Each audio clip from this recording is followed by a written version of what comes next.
you're doing work for a ancient Sith Lord, so killing is definitely possible. Mm.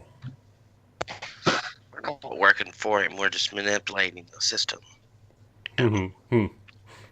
Loose term. Well, you keep going with that loose term. We'll see how far it gets you.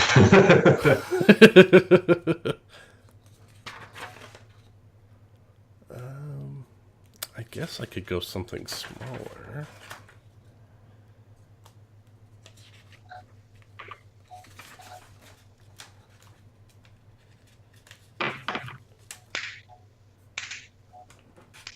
Yeah, I shouldn't expect that burst damage that old Amic can provide. Just trying to remember the last time I saw a movie where the bad guy won. Doesn't happen very often. The only thing I can think of is that one where John Goodman and Denzel Washington, and they were going after the demon that could switch bodies. I don't think I saw that movie. Yeah, the only way you could kill it is if you isolated it to where it could last up to 2 minutes without a body. I don't think I've seen that one. That's going right onto my list. I was gonna say, maybe Empire Strikes Back.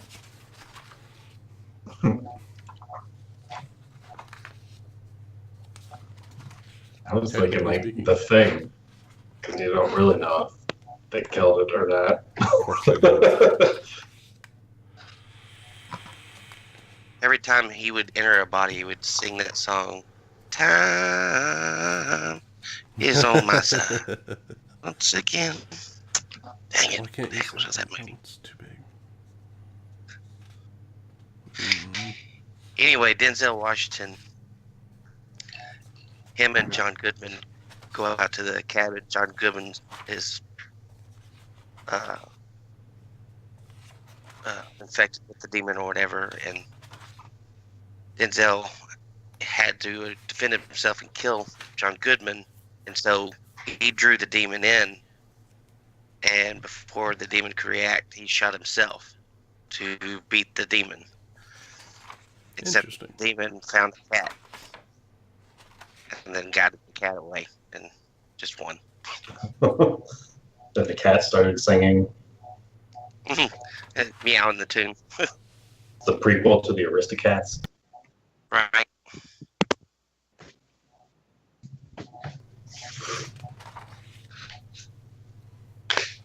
You know what? I think I'm going to use the same creature. I just might adjust what it can do.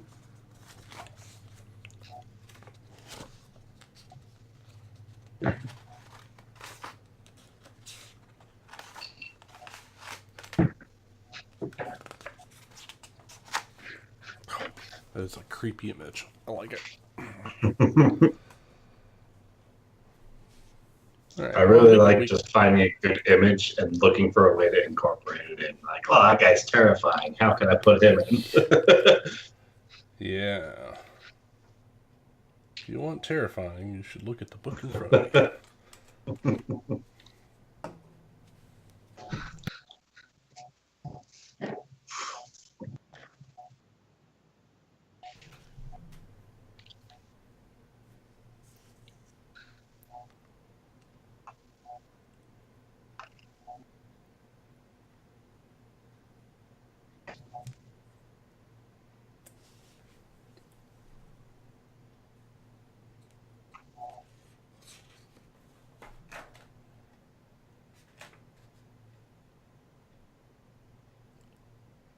Ooh, ooh, ooh, ooh. Jesus. Man, the flavor text on this guy. I don't think Stephen King could do any better. So there's some dark stuff in these books. There is. What is this? That 5th edition foes, man. Oof. It's got some stuff in there.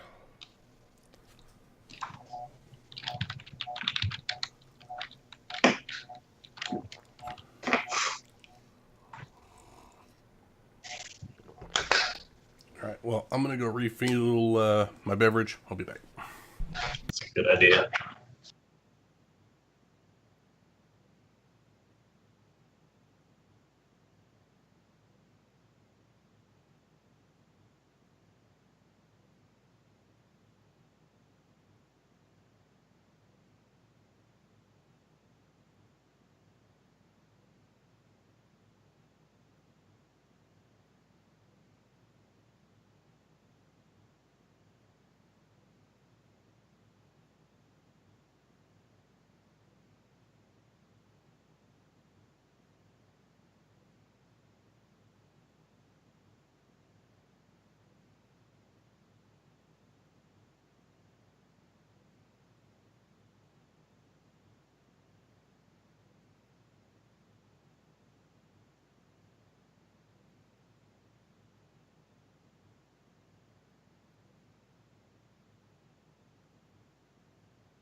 Got me some honey whiskey, so I'll put that over here somewhere.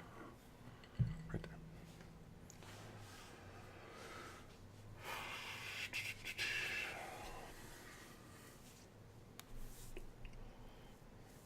there. I'm actually glad that Amanda's late because I gotta think. I got a plan. Don't tell her that. She'll always be late. The movie's called Fallen, and the Checking demon out the trailer is, right now. The demon is the fallen angel Aziel. Ooh.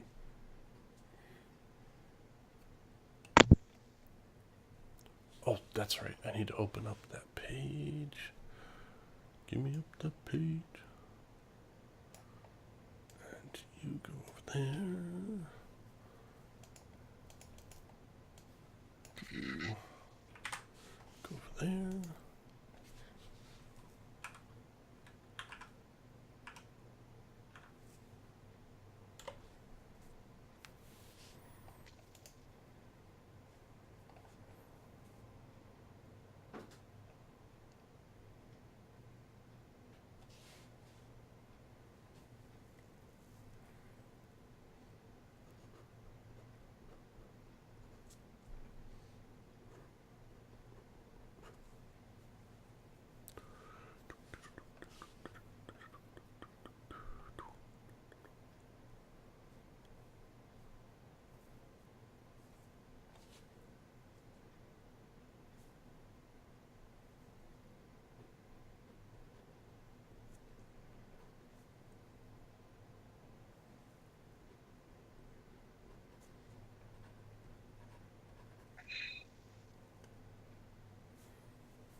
What?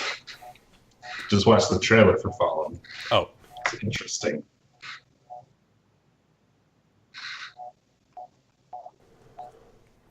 Oh yeah, Dylan's running on that. Have you seen that virtual? What is it? Tabletop simulator? Yeah. For a long time, I was debating about that. How's that working out? It's actually really cool. We can bring up our D&D Beyond characters on the tablets right on the table. So your stats are right there. You got dice towers, and it's got like fog effects that he can have like snow and rain and stuff coming down. It's really cool, actually.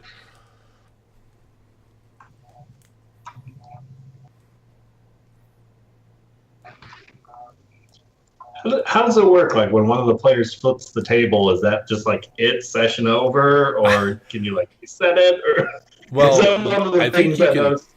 save. I think you can save the table, and so it keeps all tokens and everything else right there. I'm sure there's a way to disable flipping the table. Because it was one of the things that has like in the preview where it just shows everyone flipping the table constantly. I'm like, but can you reset that? Can you go like back right before that happened? Yeah, I think you can probably set up like an autosave or something. But it works. It's like server based, like Fantasy Grounds.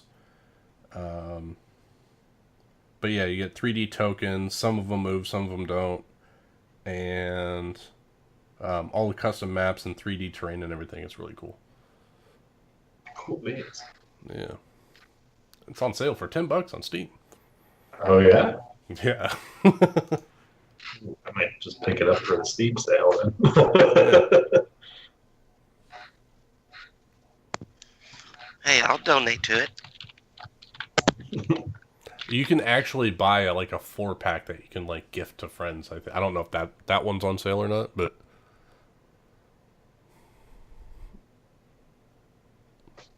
You said it was on Steam. yeah.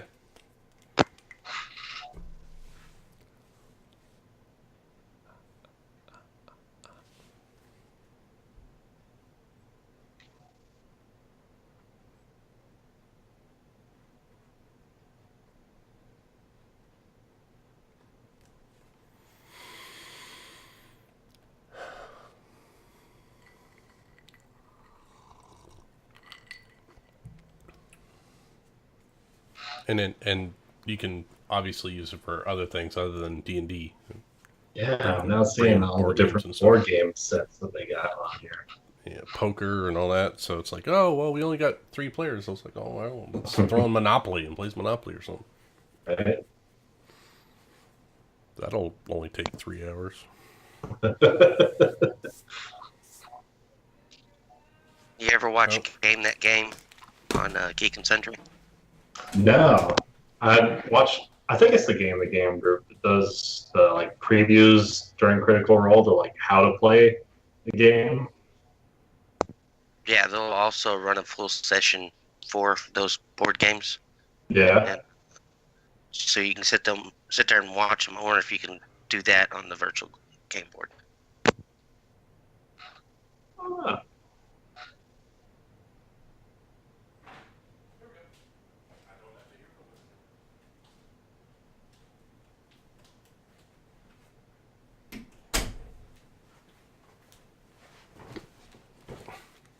Scientific surveys. Quick call me.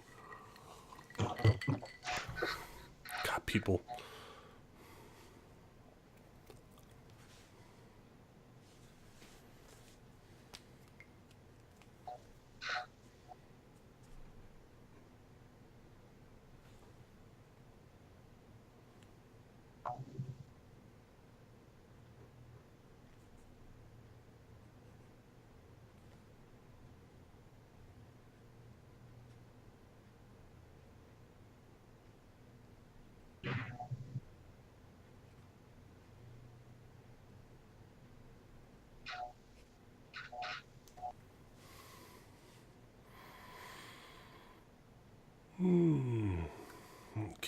Okay.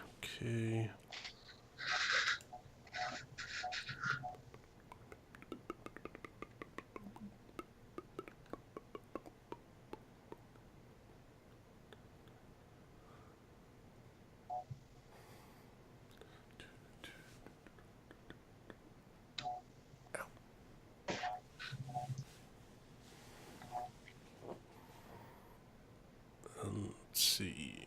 And the people that live here are. Who are you?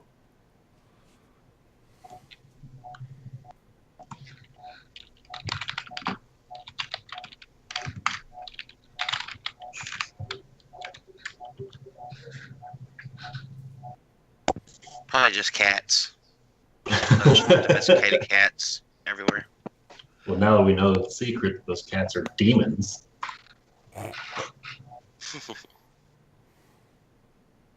Kind of like that Asian island that's just littered with cats everywhere. I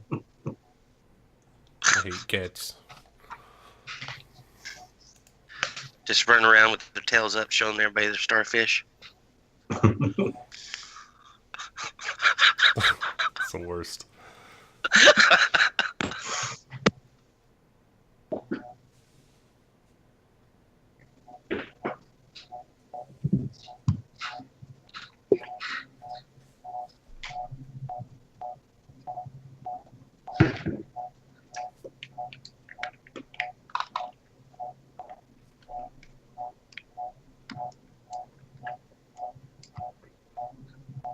This thing isn't playing music, is it? No. Good. Who's on life support? Ryan. It might be the washer that's out there. For whatever reason, it beeps.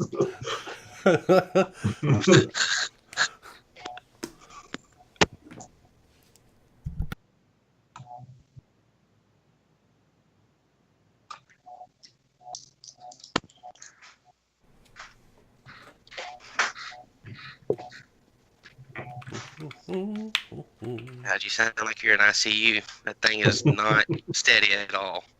You know what? That is perfect for As this soon as we session. start going down, you'll hear it flatline. Oh, yes. That's perfect for this session.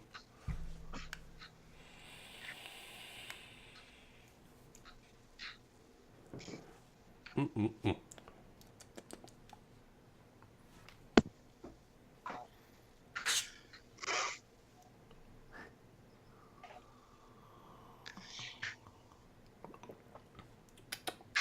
Ooh, interesting. Fermented botanical cola drink with ginger and herbal extracts. Ugh. Yummy. Alcoholic soda? No, just regular soda. No wonder it sounded horrible.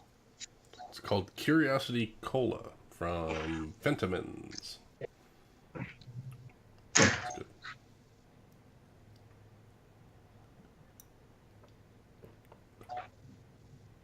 Wait. Upend bottle before pouring? What?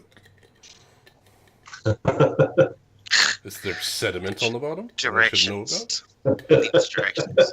It's the smallest fine print on a label I've ever seen. It's the key to making their sodas flat. They want you to shake them up, then open them.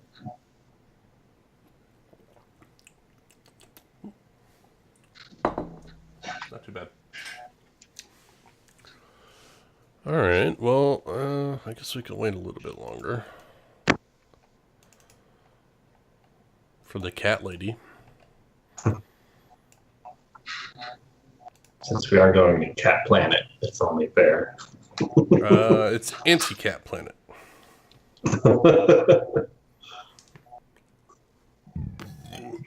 Excuse me.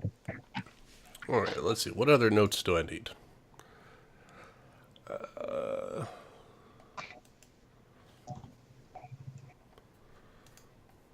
Probably business names. That's a good idea. Probably things I should prep for before before starting.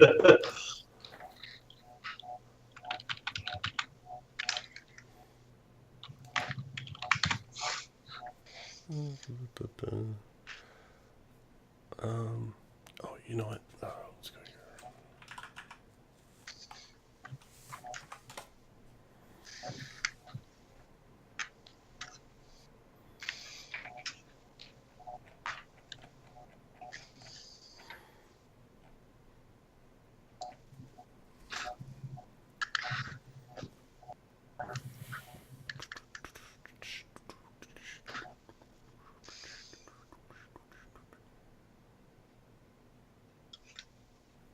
Of course they don't have the race that I want for name generator. Screw you.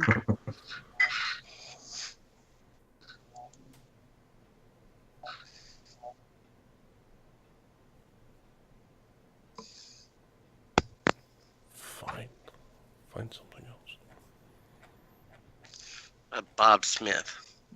Bob Smith, alien species. Bob spelled a B-Y-O-B. But the Y is silent. That makes him alien. But the Y is silent. Or ostentatious. I think if you're given a name spelled like that, you automatically come out just haughty. Just, I'm Bob, but with a Y. With a Y. Not Bobby, just Bob. I'm Bob with a PH.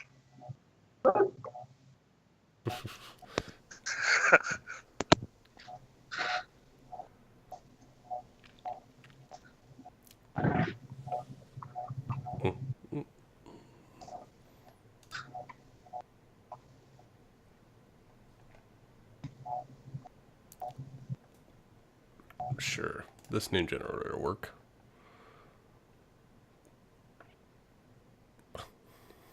All right, we might get some funky business names, but that's what I'm going with. Terrific. And are we on our way to Roche right now, or are we on our way to Manon? Manon. Okay. And is that the one that the Jedi had said they're fighting over, or is that Canto Bight? No, they are fighting over Rusan, which is Rusan. That was just east of Kanto. Is the capital city Manon as well? No. Manon? No. The capital city is Ahtu, which is A-H-T-O. Not Ahch-To, where Luke Skywalker is. Different planet.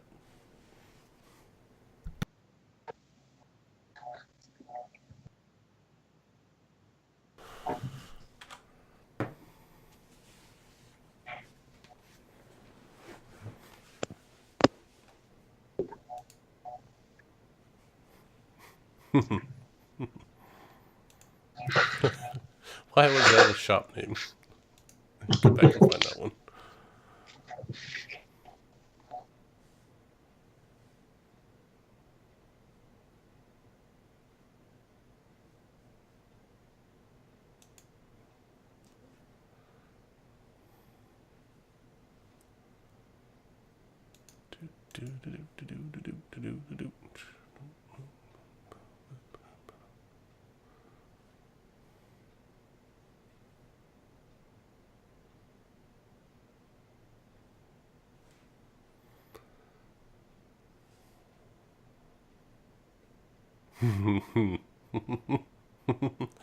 Oh, I like that one.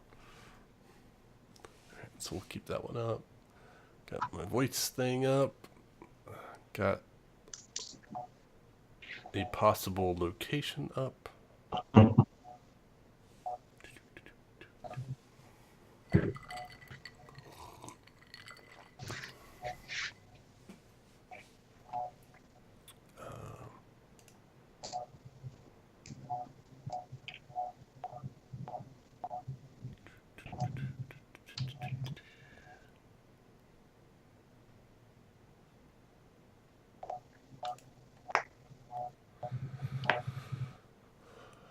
all right. Now that he's all set for Manon, reroute us to Naboo. Now! If you want to go to the planet Naboo, that's fine. We have a It's whatever you lineage want. to stop. It's whatever you want. I mean, you guys don't have to go to the planet. That'd be fucked up. Well, there are, 4 other planets on that map that you can go to. If you so choose to go to that location. Or you guys can go, maybe try to make some face with the Republic. Who knows? I don't know. I mean, that's up to you guys. The Republic sounds like a bad place right now. From my perspective. I don't know. You guys were in good with the Jedi on, whatever the hell that planet was. That was Roche, where you guys stopped. That was Roche. Yeah. Where the temple was. Man, I think with this much sketchy shit as we have on us, if anybody can identify anything. It's possible. Not everyone is adept enough to do it. You got to remember that this particular Sith Lord has been dead for thousands of years, So it takes someone either a fanatic of the dark side or someone that is highly adept at feeling the Force. Especially if you guys aren't using the items. If you're not actively using the item, then it's not like activated. It's not like a beacon. You don't have like an aura about you. So the change does not project any kind of aura? I mean, I look at it, it's magical, right? Yeah, it would be considered magical. Oh, that's right. Just now remembering how you tried to just leave me floating in space. That was your plan. Oh, that's Tell right. nobody that I was gone. I forgot. I made you, change your alignment. What did I make you switch to? I'm full on evil now. Yeah, I think you're neutral evil. I was chaotic neutral, and then this bumps me down one. So if I'd have been just neutral, it would have made me chaotic. Yeah. Chaotic so I'm just evil. Damn, that's brutal. Yeah. If I help somebody, the gods might be pissed off at me.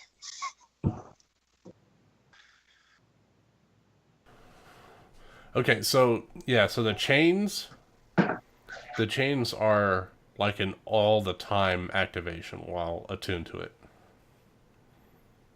I'm looking at it right. This goes on my hand, around each finger, and then clasp around my wrist. Yes. Right. Yep. And my unarmed strikes are going to be brutal. Since we're waiting, we can do a little bit of stuff. Give me a wisdom saving throw. Volva, please. Let's see.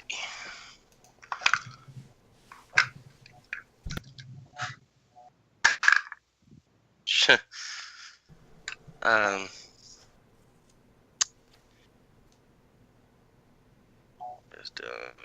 6. Okay. Your status does not change. Just making sure. Let's see. Skathos has the rod, which you've pretty much 9 more out. days to reactivate it. You notice that one isn't particularly emanating a strong dark side magic. I'm all right with this. I don't even remember. I think I found this just on the internet, so it's like the strangest item I've ever seen. Yeah. So you're good. You notice that it's not doing anything crazy. Let's see. I gave the boots to sell. Let me make sure those aren't going to do anything to her. No, those are just boots to haste. Those are fine. Amic's good, and yeah, Amic with the helmet. Right. Okay. And you guys sold the crystal. Skathos, do you want to do anything with that holocron that you took from the casket while we were waiting for other people to show up? I spent some time giving it a once-over, cross-referencing it through like the database, see what I can learn about it. Okay. Give me give me a history check on this one. That's about 24. Jesus Christ! All right. When it's not combat related, I can blow it out of the water. See, this is what I do. I make you guys do all these saving throws and checks. When it comes to combat, you fail. Yep. All right, We're like Magikarp. We're going to evolve into something grand, but until then... Right. Okay, Flash. hold on. I have lost it in my notes. Okay. So you know that this holocron is called the Eye of Tulok. It is you know all the appearance of it. This particular one, going through your history of what other Sith lords have done, that this artifact is the key to destroying the ritual of life transference. And it can be used to undo some Sith rituals or sigils that are placed.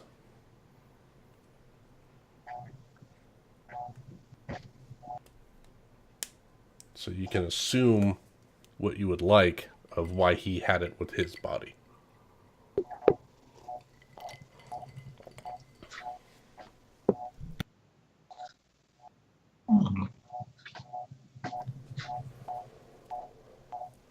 And that's what you've got there, which essentially that gives you a dispel magic of 5th level.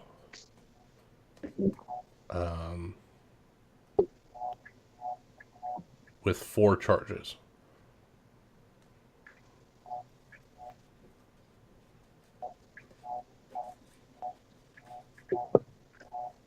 Would I know if they recharge after X amount of time or 4 total? You feel like it's 4 total. All right. You would assume that essentially when one of the 4 pyramids that is on this pyramid, the capstone and the 3 on the sides, is placed with upon a ritual or a sigil of some sort, that it will dispel the magic. All right. Ooh. Ow! Stab myself with a pen. Okay. So there's that. So now you guys know some more about that. We can do a little bit of like some galaxy lore here. So you guys know that the Jedi and the Sith are gathering lines on Rusan.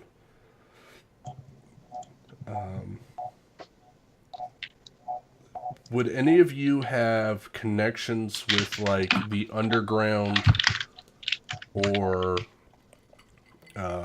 nefarious types that you would get like juicy information from? Well, I'm legit a space pirate, so Okay. even though I'm not a rogue, I would have, I guess, some of the side benefits of being a pirate, of taking Okay. crap and fencing it off. Okay. Give me just a quick persuasion check, just to see what information you get from just some quick channels sent out to other space pirates. See what you can pull, or rather insight. Give me an insight. See if you can read between the lines of what these guys are saying.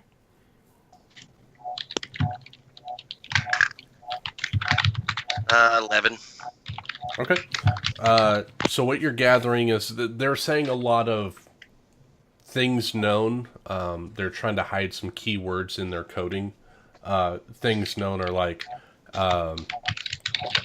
or things that would be commonly known. They're willing to say it up front enough that it's not like it's taboo information. That there is a general for the Jedi. He's like the head general, and his name is Hoth, just like the planet. And he is currently battling. He is currently battling the Brotherhood of Darkness on Rusan. And the information in secret that you learn is 1 second. I gotta look how to spell this guy's name properly.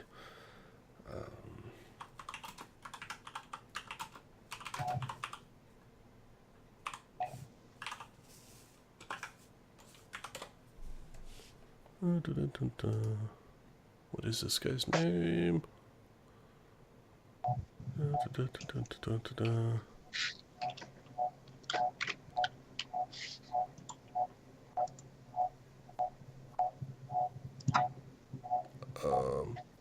His name is Lord Khan.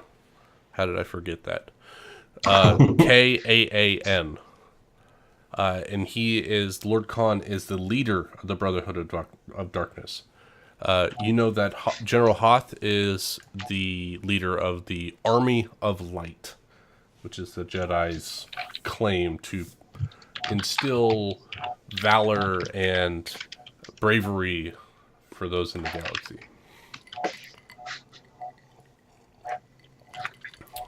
So you know the leader of the Jedi that is currently manning the main front of the war, which is, strangely enough, boots on the ground on this out-of-the-way planet. And you know the leader of the Sith, which seems really strange for an organization that has been in hiding for the last, 1,000 years to show up in the last maybe 10. And previously, you would know that they never really succeeded in running in large numbers, at least the dark side. So seeing them have an army of darkness versus the army of light doesn't seem to make any sense. But you know that Lord Khan has a rare form of battle meditation. That seems to be his forte in the Force, is that he can inspire and bolster his armies and essentially change the tides of battle in his favor. Just by focusing his Force prowess into his soldiers, relieving fear, relieving doubt. I know that the Sith use fear to their benefit, but the soldiers do not. The non-Force sensitive, they're still generic throwaway soldiers on the ground. Alright, so you're not talking the army of Sith. You're talking Sith leaders with mercenaries. Sith leaders with mercenaries, or they actually have a standing army dedicated to the Sith Empire. They believe in their ways, very much like the stormtroopers. So they'll have they have ranks of dark side users. They have assassins. They have what are called juggernauts, which are just go on rampages. They're the Sith juggernauts. They have their next tier up, which is kind of like the Jedi Knights.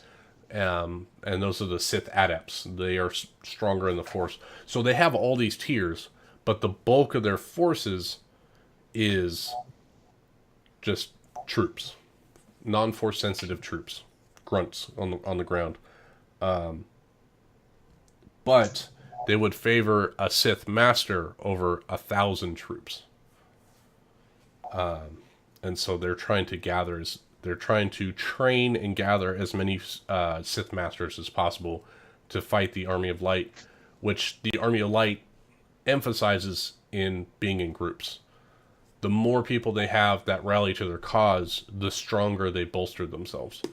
And they're only being held at bay by Lord Khan's battle meditation.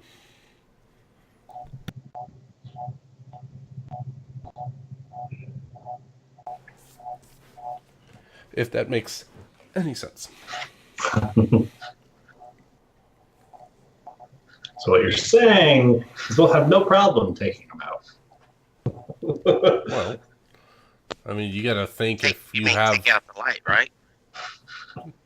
Take out the light, take out the dark. If you align yourself with the right side, it could be quite profitable. Just snuff out the sun. If you could find a way to snuff out the sun, which on Rusan, the sun... See, it's hard for me to think about Star Wars, like where suns are in this universe. I don't think we're that concerned about it until we get a space station roughly the size of a small moon. Then it might become more of a problem. Or a fleet of at least 1,000 ships with more firepower. That's right. They all have exhaust vents. All vulnerable. Including the Sith Lord. He's got an exhaust vent we can shoot a torpedo in. Oh, we plan on it. So there's some information on the current goings-on. There's skirmishes all throughout the mid to outer rims between the two sides, but the bulk of the leaders of the two forces are on Rusan. Is there a tactical reason why they're on Rusan? Is it like rich in material or copper crystals? Or actually pointless to fight over. But the two are fighting. The two sides are fighting there anyway. I think they decided to fight there because I think that was the next step for the... Yeah, heading inward. I think that was just their next planet, and then the Sith broke their blockade and got on planet, but now... Sorry, the Jedi broke the Sith blockade and got on the planet. Now the Jedi are stuck on the planet with a Sith blockade, and they can't get any reinforcements. so kind of like the Japanese islands, Midway and Exactly. Saipan and Okinawa. And all it that. was a Sith landing point to move deeper into the center of the galaxy, but the Jedi are holding them off. And if the Sith try to leave, then the Jedi will follow. So they can't really leave the planet because all the leaders are there. So someone's going to have to win on that planet. But it's been going on for months now, and they're basically at a stalemate. The Republic, you know this, being a smuggler, that the Republic has found ways of smuggling in small amounts of troops on planet. But not enough to overwhelm the tide of battle. It's or turn the tide of battle. It's enough to maintain the status quo, pretty much.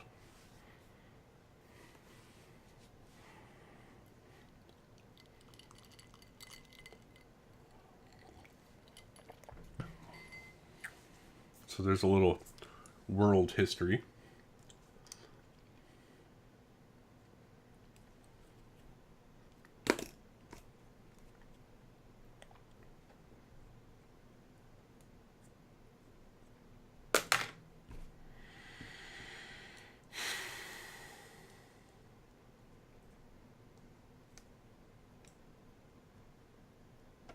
Oh man, I forgot. You guys have some tubes, don't you?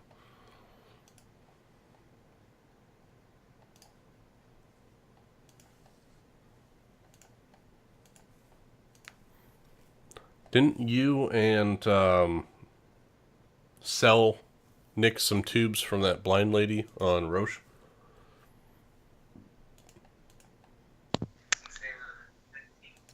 Yeah, I can't remember what they were. And didn't we get some stim packs? But no, we used them. Yeah, you guys got some stim packs. I don't know if you used them or not because we didn't have a combat last time. So you guys got some kind of health items, and we did not go over what you guys stole.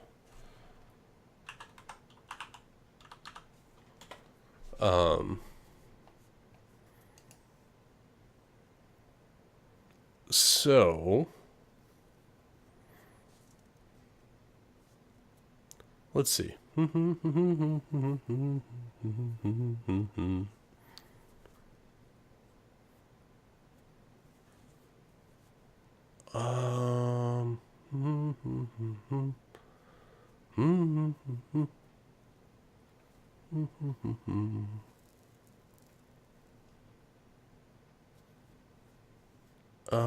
Let's see. Did you recall how many tubes that we had? Was it one each? Tubes of. They stole from that blind lady on Roche. Assholes. I don't recall. No. We did not steal it. We just took it without permission. You were chaotic evil at the time. That seemed alright.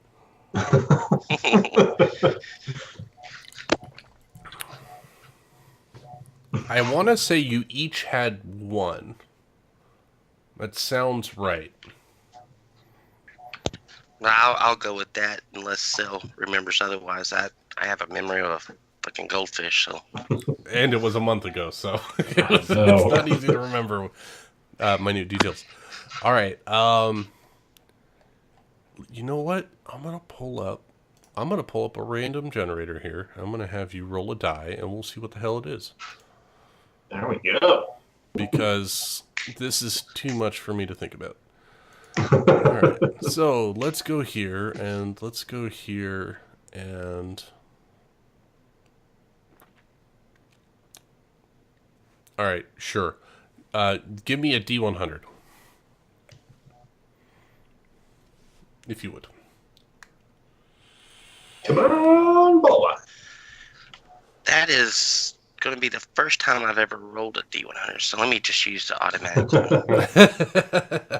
I know I had the die for it, but that's going to take more brain power than what I want to expand. You got time to figure it out. Alright, so it's the percentile dice with the...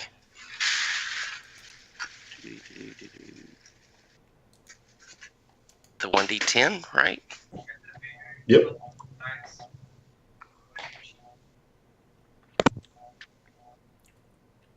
$2d10. Or if you're typing it out, you can go for the straight 1d100. Yeah, you can go /r space 1d100 and it'll roll it for you.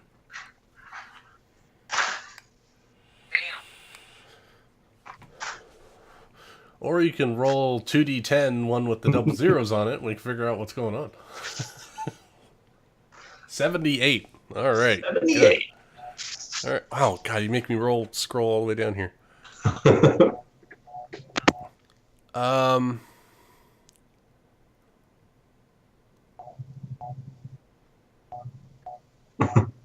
Okay. Oh, this is interesting. Oh, I like this. Do I like this?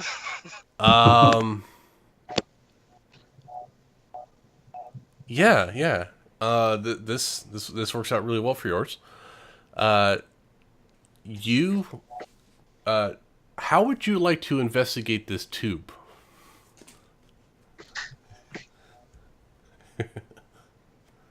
I love it when I have a soundtrack on in the background and the music cue is just perfectly timed. It's like, how would you like to investigate? And then the tone shifts immediately.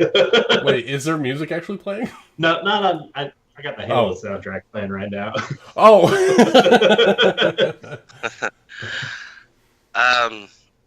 I'll go to our medical drone and have him inspect it real quick. Okay.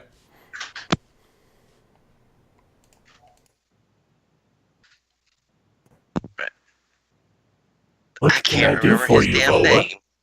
I am TR-17, medical droid.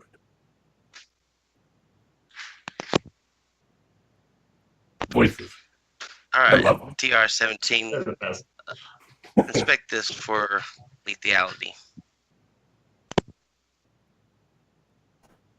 Okay, so you see him take it, and what he does is he takes a handheld scanner and runs it over it, and you see digital signals. Hello, Amanda. Hello.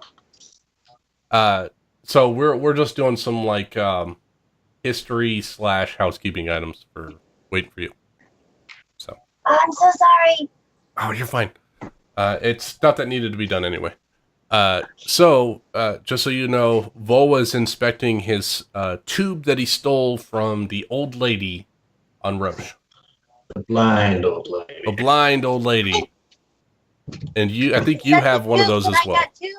You guys I think you each got a tube.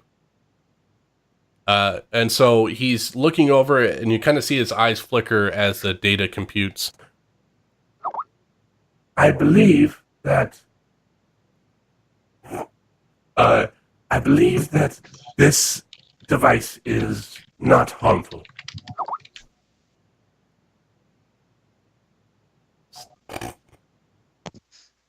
Alright. So yeah, he believes that the device is not harmful in any way. Scathus, do you know anything about this?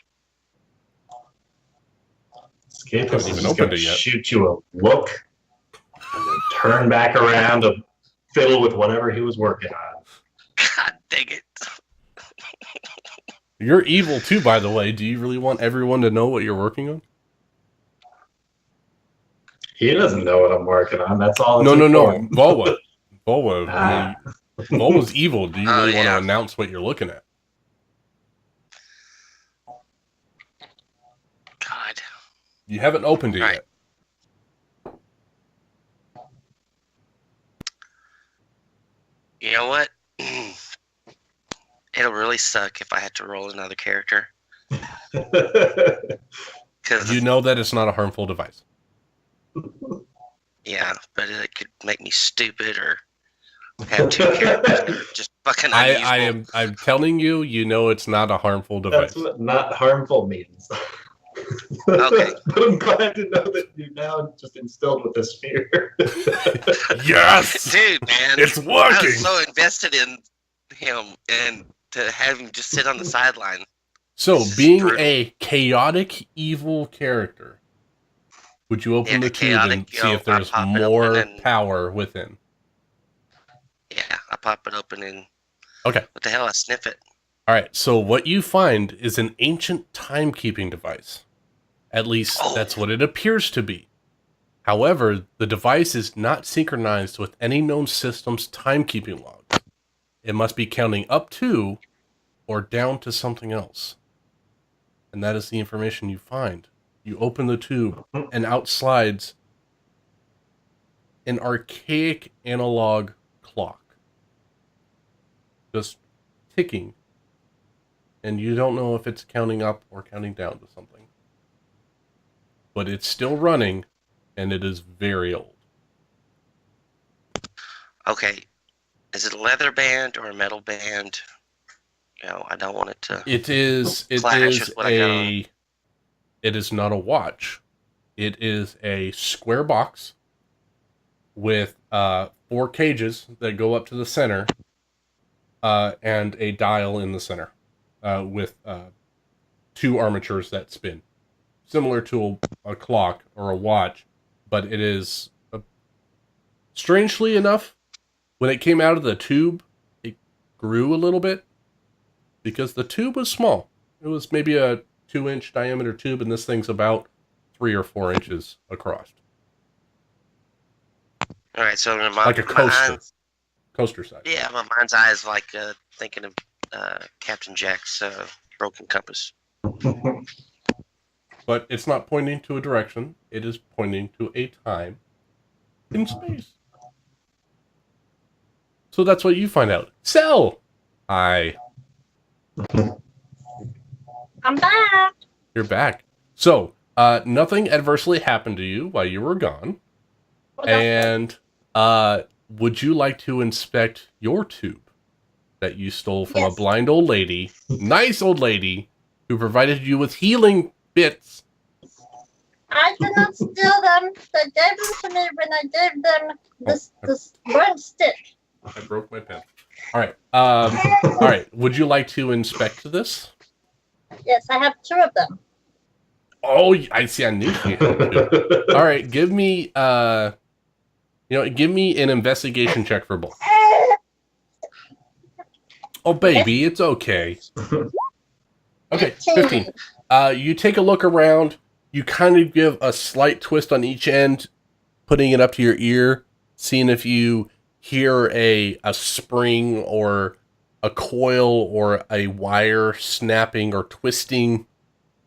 You don't hear any tension on it. And you tried the other one, same thing. Doesn't seem like it's... Go ahead. You want me to roll another investigation or just the same thing? No, we'll take the same for both. You don't hear anything that sounds like a mechanical trap or trigger within. Okay, I am going to open them. All right, give me 1d100 for the first one. Give me a percentile, please. 1d100. Mm-hmm. Just don't blow up the ship. 80. Oh. All right, let's see here. I've got to read what it does. Okay. This is so exciting for Christmas. Staples doesn't even know he bought me these. Oh, this is quite interesting. Okay. So, when you pull this tube open and you turn it over, a small cube approximately 1/10 of a meter in size. So, a meter is what, 3 feet? About 3.5 inches. Approximately. Okay. Which is smaller than the tube.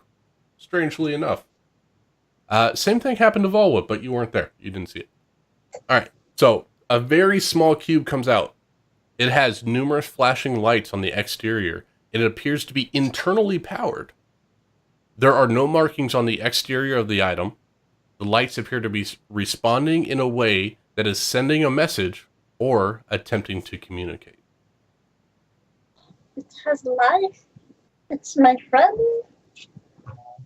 Oh, You have a square disco ball at the moment, and you don't quite know what it's doing. a lighting alarm. Okay, fine. We'll figure you out. I'll learn what you're trying to say to me. Is there like a specific way the lights are going? Like, is it consistently like red, yellow, green, or like is it like Morse code where it's like light, long light, like dot, dash, dot type stuff? Have you ever looked at like your modem and how it flickers? Yeah. It's like that. There's no discernible pattern. It could have one solid light or two solid lights and then one flickering. It could have three solid lights and then one flickering a different color. There's no pattern to this particular device. Oh, this is exciting. And that's your first tube. Yes. Give me another D100. I'm going to put that on like a shelf in my rat stash. Put it up. Yeah. Got it. On the shelf. So now you have a nice disco ballroom going on up in the rafters. And Skathos, you look up and you kind of see light bleeding through a crack somewhere. Doesn't make any sense, but you haven't been around the entire ship and checked out all the insides. But you listen, no alarms show off, so it's not that much more work. Another problem for another time. Yeah, problem for another time. You're not evacuated into the vacuum of space, so you're safe at the moment. All right, Cell, are you opening the other tube? Oh, yes. Oh, give me another percentile, please. Jesus, are we doing a deck of many things? 41. Mm. Only it was 42. If only it was 42, it might be 42, because I've got some, unknown numbers in the background. Let me see which one sounds interesting, 41 or 42, and then I'll give it. 42 is the meaning of life. Right? It'll be a scene. Oh my god. Oh, okay. I like that one.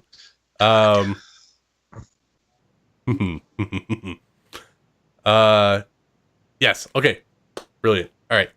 So, When you open the tube and you pour it out on the table, you see grooved spheres of and metallic orbs. Or sorry, grooved spheres are metallic orbs that contain a series of 3 grooves each. Around them, 3 grooves around them in a specific pattern. So one will be like 3 a bowling grooves, ball? like a bowling ball, or like like a bowling ball. Yeah. So you'll see one has like it looks like 3 scratches Okay. all the way around in one direction. One might Okay. have 2, and then one going in an opposite, and one might have one would have 3 going, each one going in a different direction, making like a star pattern.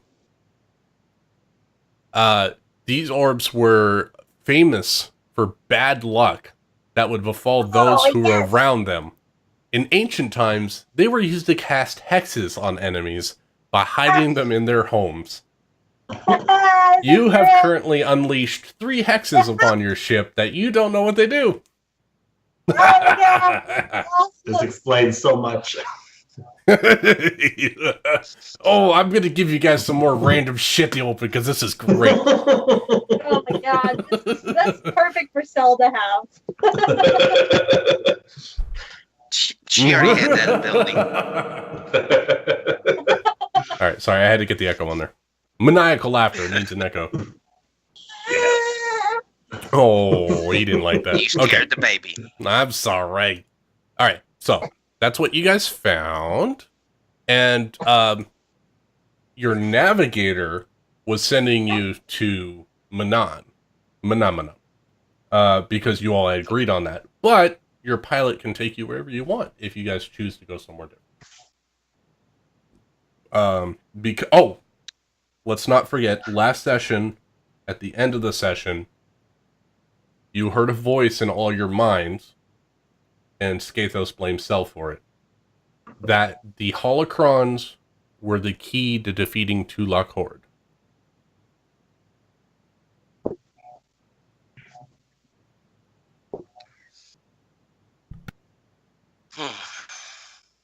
Remind me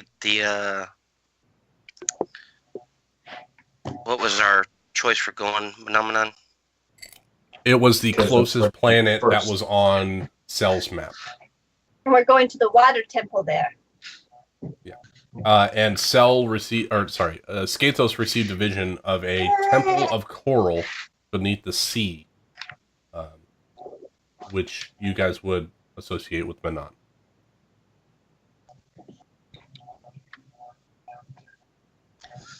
All right, unless anybody has any other suggestion, I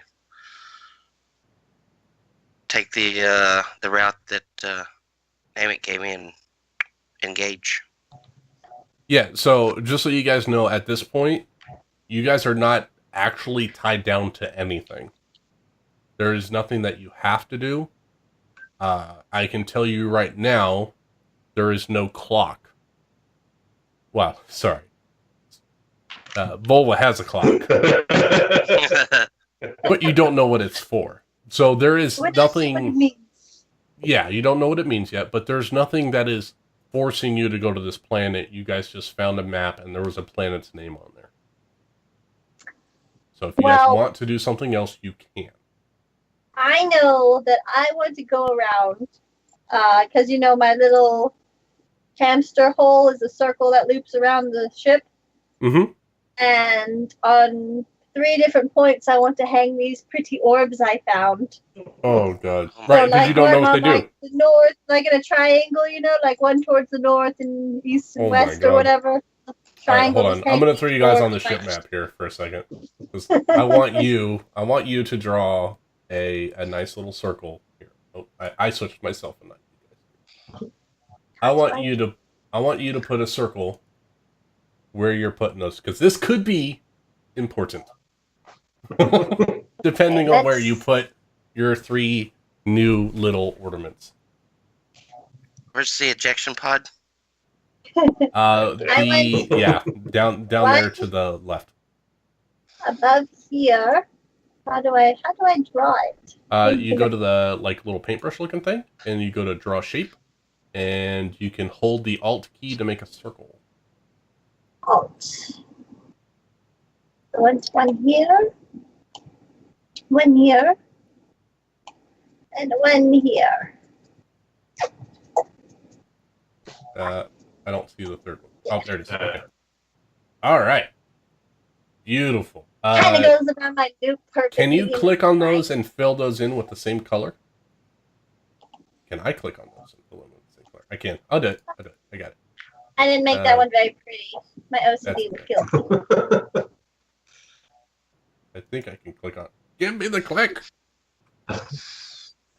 You might have to do a I click and zoom drag in, I over bet I it. can do it better. Yeah. I Oh, got it. Man, are you just trying to color in the dots as opposed to like filling them in? yeah. There we go. I didn't know how to fill them in. If you click on it, the first color is the outer. The second one that had a bunch of checks boxes is the fill color, which is the inside. Ah. So if you want to highlight something with a circle, you would leave that other one with no fill. So, okay. So you... Oh, that is the worst places. Beautiful. I love it. All right, we'll go with that. I erased my ugly marks. They're fine. I made squares. Don't worry. They're going to explode at some point. All right, look so- at them for long. Yeah. All right. So, so that's where you currently have hexes. I don't know I'm the gonna- hexes. I just think they're beautiful orbs. Well, yes, that is true. I know they're hexes. There's the music. All right. So, put you back on the world map. You guys are there. We're all there. Okay, good. No, you're not. No, you're not. I'm not here. Okay. No, there was messages that came across. So, what do you guys want to do? Do you guys want to try to get some more work? You want to do some more dungeon delving? Do you want to run away and hide in the corner of space? All up to you. Skathos is still gonna throw his vote in for Manon. Okay. And it's not every day you get like a vision of some place that you're possibly destined to go. At the very least, he wants to see what the heck is interfering with his brain's radio signals to turn it off. Okay. All right. So, Yeah, I'm fine with if that. we're all cool with that, Yeah, I have a map that goes there that I got off of Dead Person's Skin. So I'm all for that. all right. So, you got skin in that game. All right. So we're gonna. So you guys jump from Roche to Manon without trouble, and you come over into orbit, and you're seeing the planet, and you notice that it's completely blue, with clouds going over, and then you see one giant hexagon shape. That as you're in orbit, you can see this one hexagon shape, and that's the only thing that is of substance on the planet. You know that it is a water planet, and you know that the main city is a manufactured continent of Atu, and it's one giant city. AHTO. I think So- that looks like a good place to land right there. As she pops her head Yes. out of a vent. Try not to miss it, Captain. And I will be right back because something stinky just happened. Oh, okay. Natural 2. For what? I didn't ask you to roll for anything. Now the baby rolled a natural 2. Oh, yeah. Poop jokes. Got it. All right. So- All right, so yes, I slowly go in, waiting for someone to hell us, I guess. Vessel, please tell us your orders and, your ship number and your business on the planet. Yes, this is Captain Bola. This is Jolly Roger 77. Coming in for a refuel.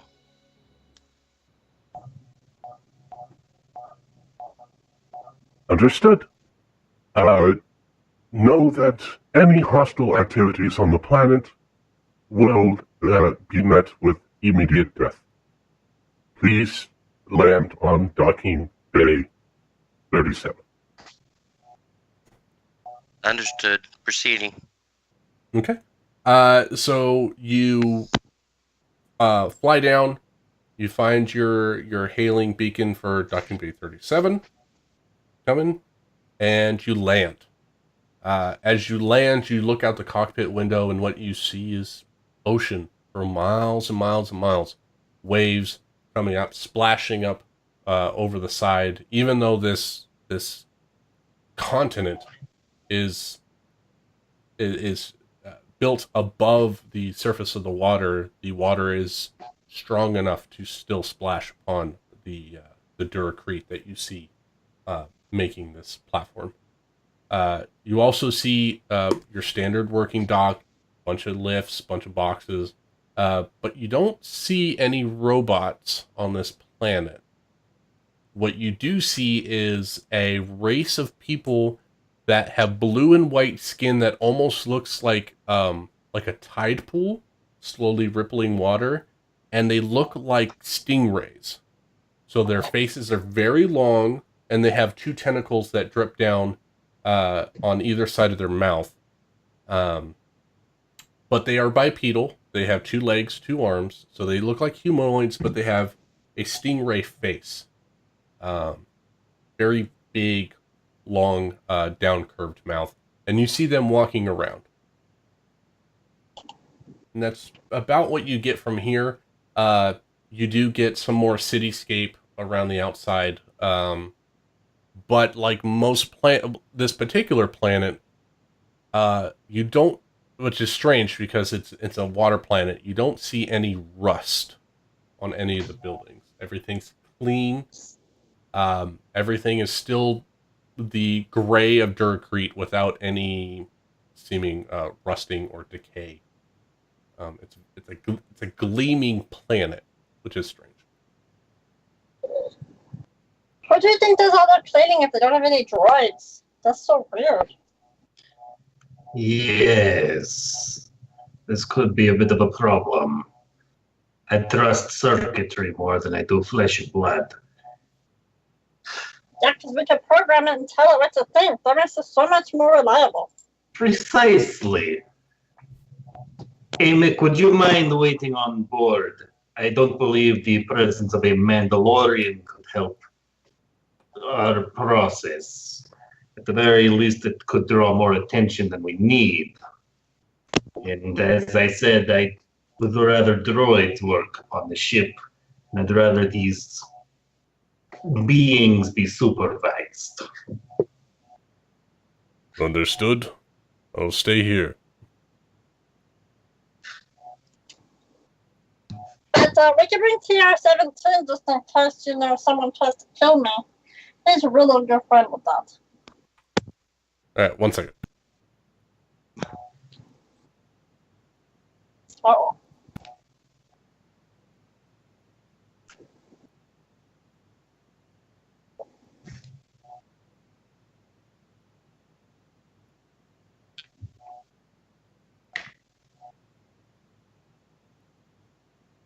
Put the camera back on.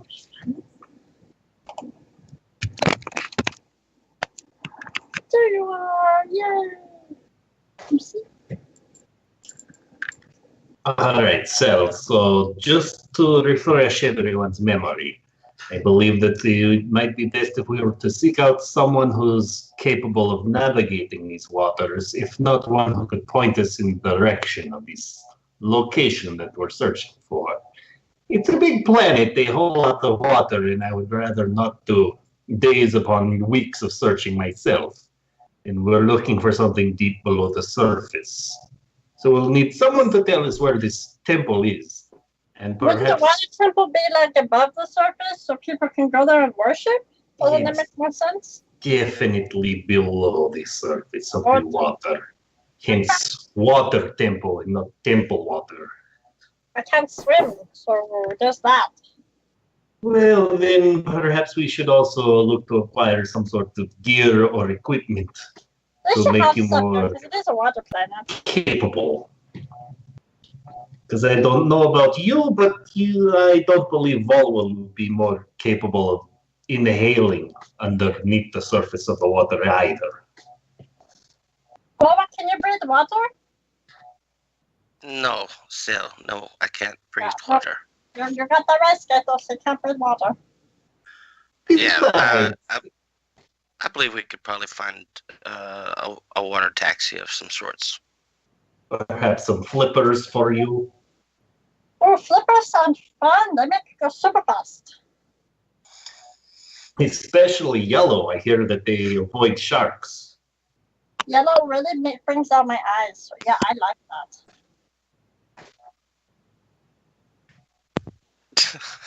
So, so you are the three of you are stepping off the ship onto the landing platform, Yeah. and you see a bunch of these stingray type people just walking I'm around holding making busy work. TR-17's hand. Oh, you're bringing him with you. Oh yeah. So, are you not concerned about the amount of liquid on this planet? You don't think Most it's a good water circuitry either? does most circuitry does not function so well when wet. Oh, you're so. Hence the fact they don't have robots. Are you bringing Simon? That is none of your business. Sorry. Okay, well, I guess he gets to hear with Emmett, keep Emmett company. Okay, I'm still gonna bring my prize-winning bot that I made though, because he's my friend and I worked hard on him. Just gonna bring my little tinker bot and I'll hold his hand and send TR-17 back on ship. Oops. Didn't mean to click that. You guys didn't see anything.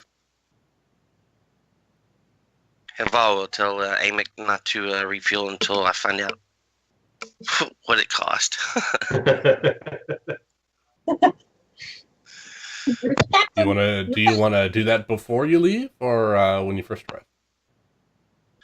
arrive? Did I look at the gas gauge? Are we on? You would. Are we on 3/4? Or You made 2 hyperspace jumps.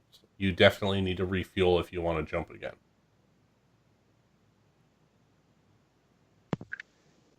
You have to put Okay. at least $20 in.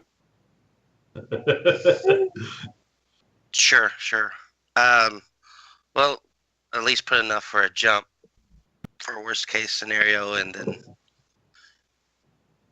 worst case we can just run off and not pay the bill. That's up to you. You're the captain. All right, guys. Where are we going, Skatos? Where's this voice telling you? Here on this planet somewhere. Judging by the lack of surface area, I believe somewhere in this city. I'm gonna go up to the first person I see. First water individual looking stingray guy. Mm-hmm. Excuse me, sir, ma'am. Yes, we are looking for a water temple. Can you please point us in that direction? So you are looking for Azunas Air. I would implore you to not go. It is an evil place. Okay, but if you just point me in the right direction, then I'll decide if I want to go or not. That'd be cool. You said Azuna's fire? Azunas Air. Spire. Ire. Like Ire, hatred. Sarah. Hatred. Yeah. Fire or spire? Fire without an F. Ire. Without an F. Ire. Okay. Ire. Yes. Ire. As in emotion. Neither. Oh, yeah, okay, yeah. You know, evil is really just what you interpret it to be, so maybe it's not that bad of a place. If you are seeking transport, you want to go to the Walk and Roll. They can rent you a vessel. Okay, and that is that way. The Stingray man points you to a kiosk that you can type in the business that you want to look for. Oh, And that he is so goes back to his business. Pardon, friend. Would this businessman also have a means of underwater exploration should we wish to exit the vessel? like yellow flippers. To take a look around, to take in the whole spectacle of your beautiful planet. For that, you're gonna have to go to the Dapper Boar Garden Center. And that, there you will find what you need to swim underwater. Much This thing- appreciated. Generators. Shit.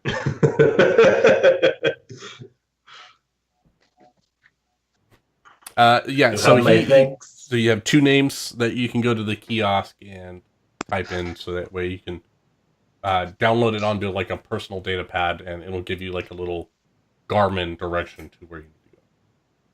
So this Santos 2017 would have been fine here. This little kiosk thing is working just okay. Look at it. It's lighting up and everything. Yes, Let's click a few precisely. buttons It's on making quite the spectacle out here.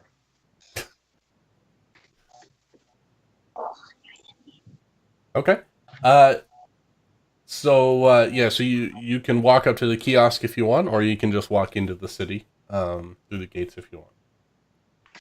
I want to go to the kiosk and type in the Evergarden place. Okay. Oh shit! I should not have changed that. I hope you guys wrote that down. my thing refreshed and it changed all the names that I typed in there. I hate when that happens. It was something Garden Center. Evergarden. The Dapper Boar Garden Center. There you go. Dapper Boar. That's right. That's why I liked it.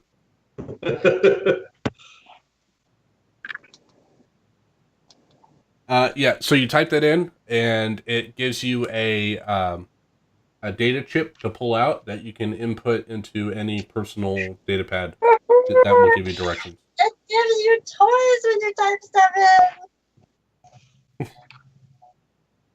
Yes, it seems you've won a prize. Congratulations. So exciting! I wonder what it plugs into. I could probably put it in the ship somewhere. Maybe later, Sal. Yeah, yes. When we come back, I'll mess with it then. I'm gonna Are you pocket broke it again, like Ted? Is that why you're taking a picture of your screen? Yeah, just sharing the zeros there. What did you spend all your money for? You're super rich. Cause I forget that shit costs money. I'm No, an idiot. it works for you. What planet are you from where everything's free?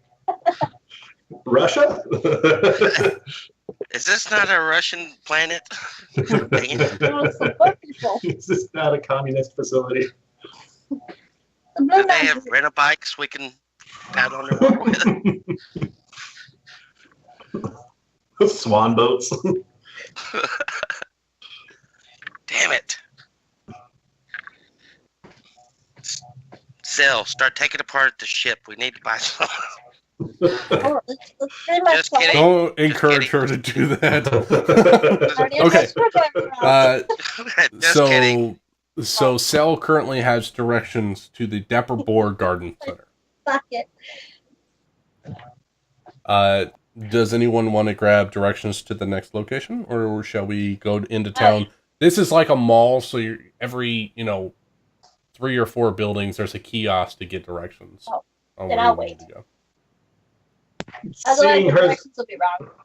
seeing Cell start to walk away, Scabos will plug in the first name that we got to make The our walk way to and the roll. Okay.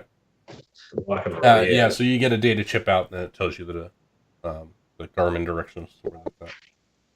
Yeah, so at the very least, we can start like circling about that way. Okay. You notice that they're actually how close you are on the edge, the perimeter of the city. They are actually relatively close to where you're at. It seems like if there's anything to deal with the aquatic life of the planet, it's done on the outer rim of this country, this continent. because it's the quickest access to the water. So including sense. any commerce, any produce or food generated from the planet is done in the outer rim. That way it doesn't have to travel as far. Skathos, you would know that this particular planet, the reason why that it is so well known in the universe is that it is the planet that produces Kolto, which is the predecessor of Bacta, a healing agent. And it is made and produced on this planet. Which is So it'd be why super you cheap, assume that... right? No. Supply and Yeah, demand. super cheap. They You are know, the... like you go to Maine, you get a lobster there, it's cheaper than, Yeah, Hawaii. well, if you get a Hawaiian pineapple, it's 5 times the cost because they can sell it for more on the state side. So the because they are the only ones there, they dictate the price. Their populace is not a combative populace, so they don't need the healing liquids. So they can charge whatever they want. So it could even be more expensive because they're like, Yeah. we have as much as we need. They sell it to the Republic and the Empire. The Sith like Empire. They have kind as much as they need, and they have no use for it themselves. Yep. Yeah. So, but 100% profit. yeah, 100% profit. Speaking of But monopoly, yeah, but their Volwa would know that their business model isn't working as well since the discovery of a synthesized treatment, which is Bacta. It is not a natural resource like Kolto is, and Bacta is more widely available. So all the big pharmaceutical companies can make it, and so it's cheaper to make, and it's synthetic, so they can make as much of it as they want without So this having to go stuff for they Kolto. harvest, so it's like origins from the planet, so it's not something you can take and reproduce. Correct. Okay. Yeah. So it's Whole Foods. It's whole food. Yeah. do they view Bacta as something that's like putting them out of business? So it's like a taboo to even ask about, or is it becoming as accepted here? It would be a taboo because Okay. it's ruining the only thing that they have going for them on the planet. Okay. They still find that they can sell out or transport out Kolto to other planets just because there's a war going on, and so all the healing capable products that are available are willing to be bought. Right. But there is a huge hit when the Republic and the Empire don't have to solely come to this planet for healing salves and liquids. So which place do we want to head first? Do we want to go to the Dapper Boar, or the transport place, the Walk and Roll? Dippin' Dots. Yeah. Well, unless either of you have any other suggestions, perhaps the Walk and Roll, as it will be close by, and it might take them some time to acquire our vessel for transportation. Yes, I'm sure you know every time you try to rent a speeder bike, there's always a process, a waiting period, insurance paperwork. Well, that thing never gave me directions to the other place, so we can go to the rock and roll place if you know about this. I'm getting another vision. I believe it's over this way. That guy is really talking to you. Excellent. Lead the I way. believe it's I because love we're it. closer. It's a stronger connection now. What the fuck? Why is that? I wish you would talk to him too. How does he sound? Does he sound like a nice dog? It sounds like a small little creature constantly belittling me. That's different. All right, so what you see is as you walk through the portway into this section of the city, you walk down and you see, like I said, it's so strange that a water planet would be this clean without constant droid maintenance.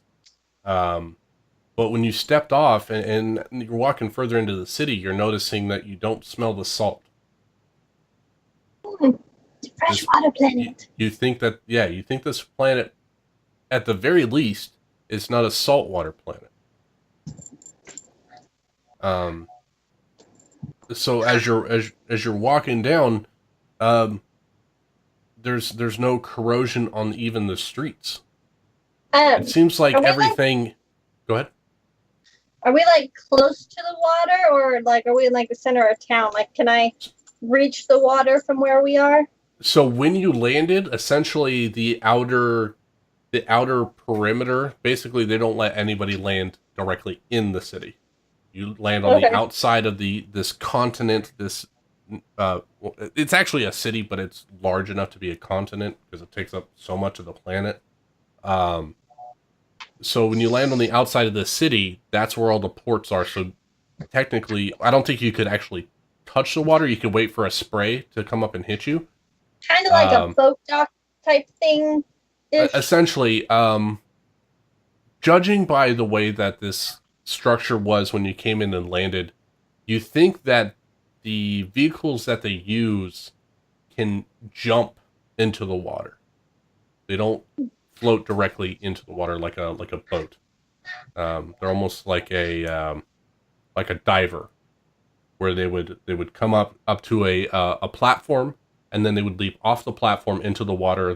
They seem almost organic, and you kind of see a couple of these go and jump off. They almost look like lobsters. They got a bunch of little legs and two appendages in the front that look like claws. And you see a cockpit in the center, and you see them roll, and they kind of do a diving maneuver into the water. So you could try to touch the water, but it's a fair drop to get down. I want to try. Okay. I have like an empty bottle. I want to try and get a scoop of the water in it, or like a cup. And make me a generic dexterity check, and we'll see where this madness goes. Oh, actually, where are you doing this? This is key. Closest spot I can get to the water. Like, I'm not really judging. Like, oh, the water's shallow over here. Do you want to try to do this hidden? So maybe behind the ship, or? Sure. Okay. Dexterity check at disadvantage. God, resisting the urge to just push her in. Oh, she's already got some bad things going for her, so. I was a natural one. Oh my god. So as you go to reach over, you can't swim.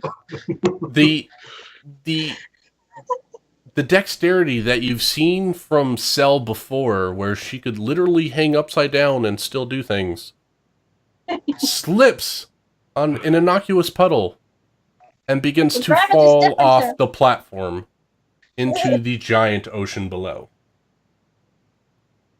I would like a dexterity save from you, please. Guys, I can't swim. I don't know what I'm doing. 16. Oh, I still have disadvantage. Hold on. Yeah, what was the first? 9. A 9. Okay, so you get the 16, which is good. Yeah. It's just good.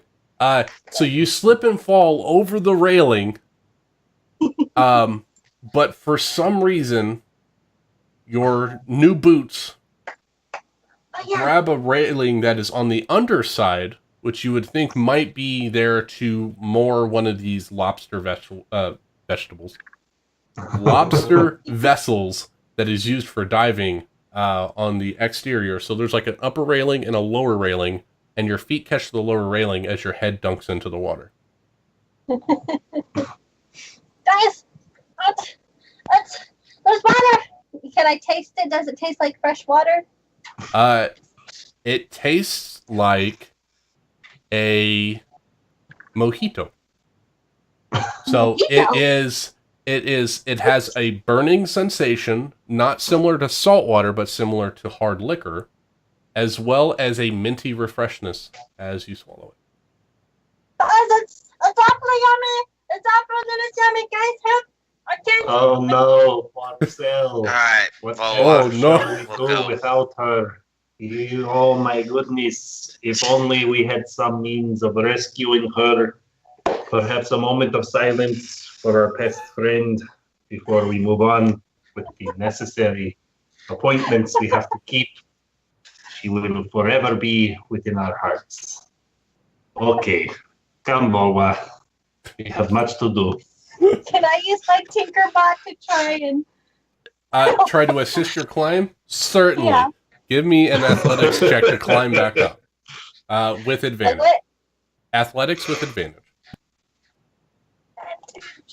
Athletics. 20. Perfect. You scurry back up. Your hood falls off, so you got this black raisin face with eyes, dripping wet, and your bottle is full of this strangely green blue liquid. Not like a Hawaiian blue liquid. It's very green. My mojito. Your Did she mojito. ingest it? She ingested it, yeah. She feels what would be similar to taking an injection of. You guys have all felt the effects of Kolto and Bacta from TR-17. It feels, when she ingests it, it feels like when she got a Kolto shot from TR-17, but she's not feeling the regenerative properties of it. And she thinks that it hasn't been refined yet. Oh, Sel, thank goodness. We were just going to get assistance. Let me just make sure you know, she doesn't have her hood on. I'm pulling up really quick. To remind us to never stock up on grapes again. Do I have a reaction? I mean, what does this look like? This is you, man. What do you think? She looks like a raisin, or like what do they call a dried? I got a dried plum. It looks like a dried plum with yellow eyes. I've heard of mammal skin getting wrinkly upon spending too much time in the water, but that was quick. Yeah. It does really bad things to you guys, okay? It was all the water. It's not what I normally look like. But Bulma, I would like to offer an apology. Your face tentacles are not nearly so horrible as I thought they once were.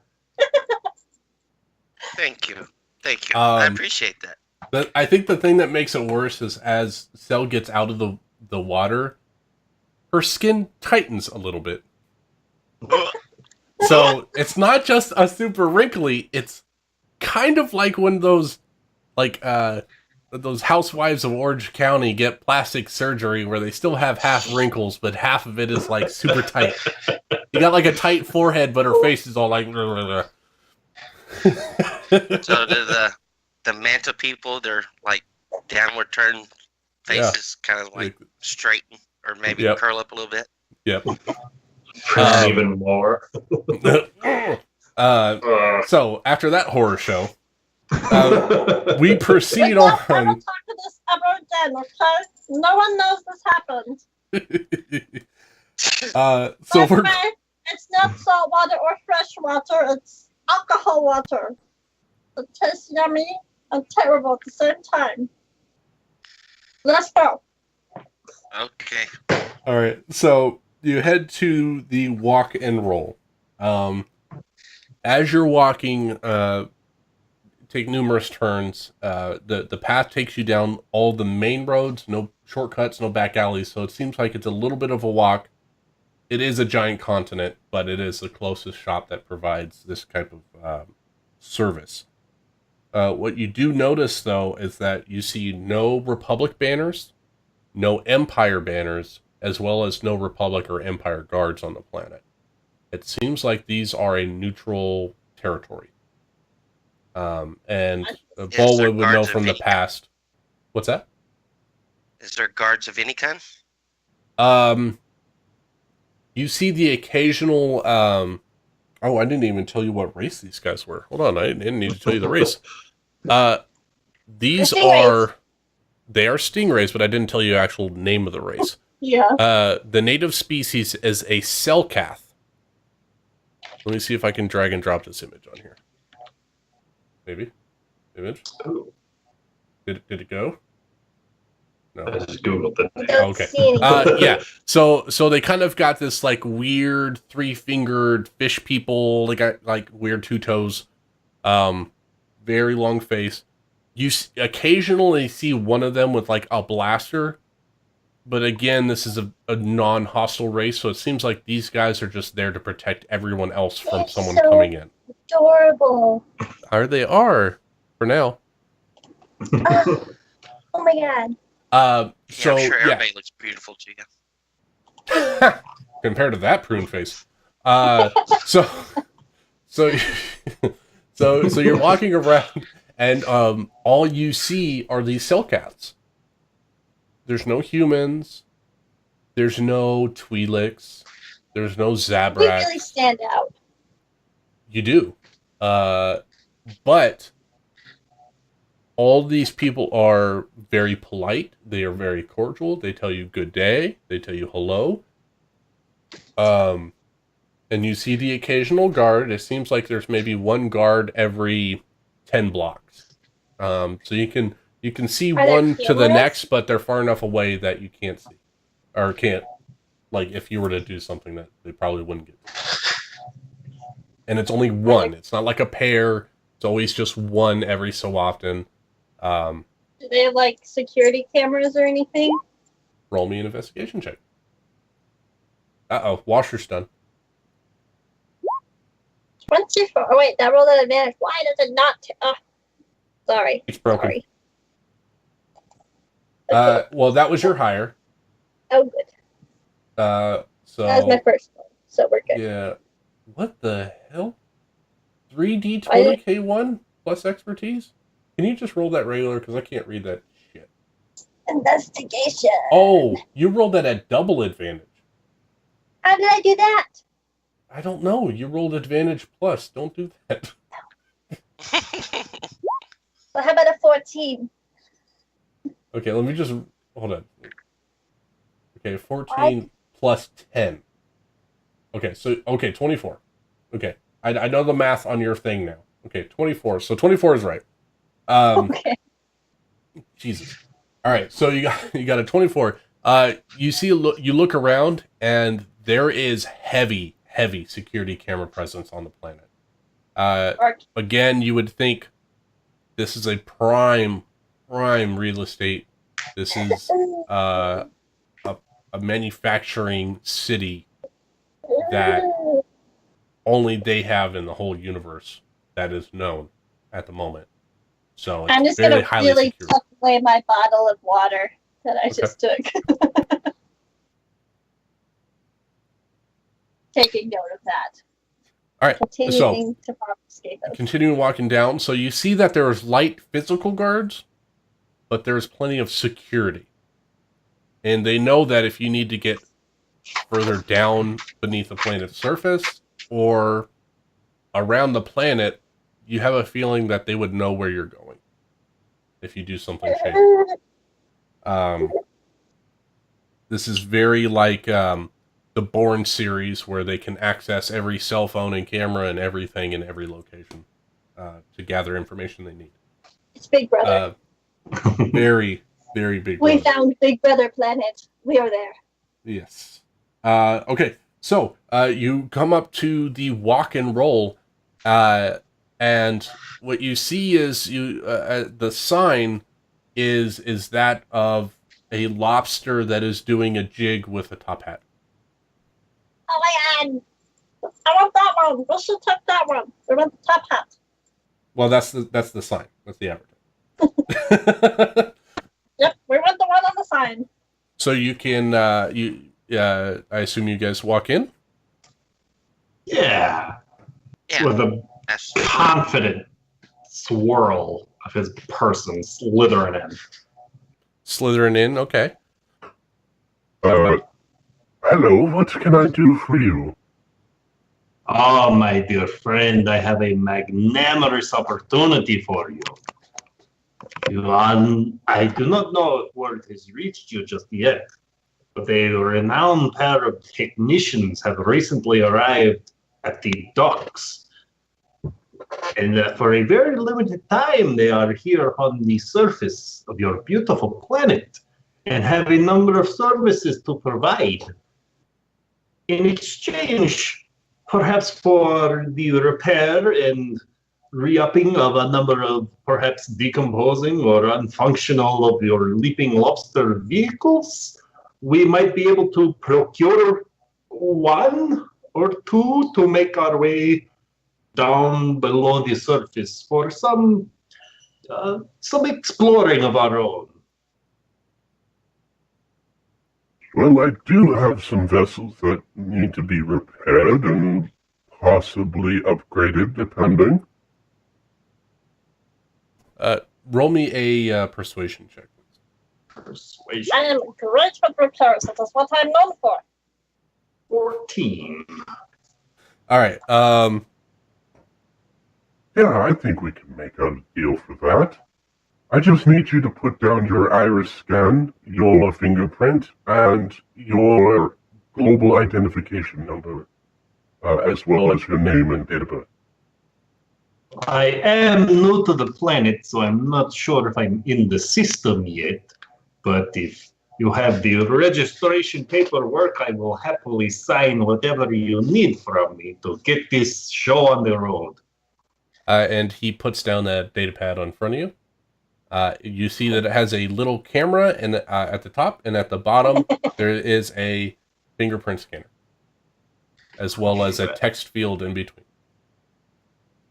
So Skathos is going to press his finger upon the data pad and kind of open his eyes and lean in for the eye scan.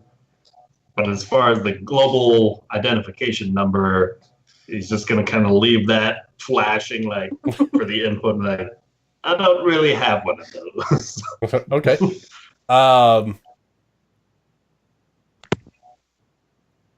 Let's see here. Has Skathos gotten himself into any kind of trouble before? Or has he been relatively Probably clean? not.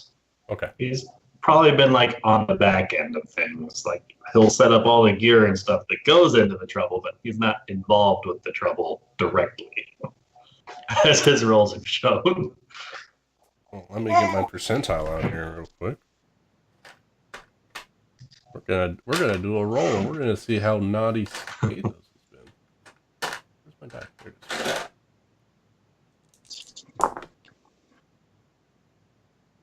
But I would like to make use of one of the properties of the thaumaturgy spell to change the appearance of his eyes whenever he goes in for the eye scan. Oh, Oh, okay. All right. What? Make me a sleight of hand check. You got This is verbal. Oh, no. 4. Actually, sorry, hold on. This will be performance. Performance? Yes, All because right. this is a verbal component, and you're going to be trying to lace your commands into your retinal contact to change. So, performance. A 5. Nightly better. Okay. What color do they change from and to? Probably a little trying to be subtle from like a yellow to an orange or something. Okay, just enough But that it's it's slightly very different. possible that he hasn't looked himself in the mirror during this process, and it could go through the whole rainbow of colors before landing on the one that's desired. Okay. All right, let me. Change like He one thinks little he's being petal subtle line. as all hell. All right, so I'll give you here's a check. Okay, good. So at disadvantage for the galactic registry check, it comes up as clean. You are not a known ship breaker, smuggler / theft. No Grand Theft Auto charges. And he looks at it and he says, You don't have a global identification number? As I said, I've only recently arrived on this beautiful planet. Your globe is quite new to me. So he sits there and he looks at it, and he kind of gives you a once over, and he thinks you're relatively trustworthy. I mean, you straight up put your face right up to the scanner, and nothing's coming back up. And he says, I'll waive it for now. On payment of work received. What? That was what? Payment? of work received. Is that underwater one a Okay. little too hard to hear? A little bit. Okay. I haven't tweaked that one. I don't know what it sounds like. I figure water people, you know. Yeah. Let's go to that scrapyard keeper. So, payment received. So basically, he's saying on work a payment received, he will generate a number for you to put you in the system. Much appreciated. How many persons could fit within one of these vessels? You could Yes, fit there are. 4 souls in one vessel. All right, that will be That's- suitable. We will only be needing one then. Okay.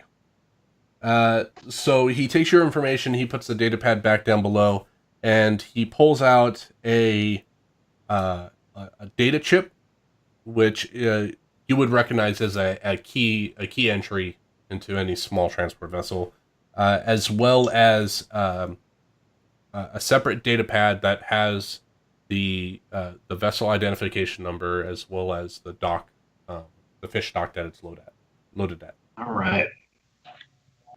And he says,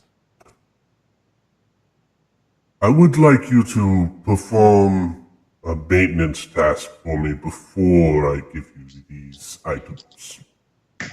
That is more than reasonable. so he leads you in back, and he's got a whole slew. He's got like a workshop in the back, and he's got broken down vessels as well as some other odds and ends projects that he's working on. You notice a couple things that are not necessarily made for a transport vessel. It almost seems like there might be weapons here in the back of the ship, or back of this Interesting.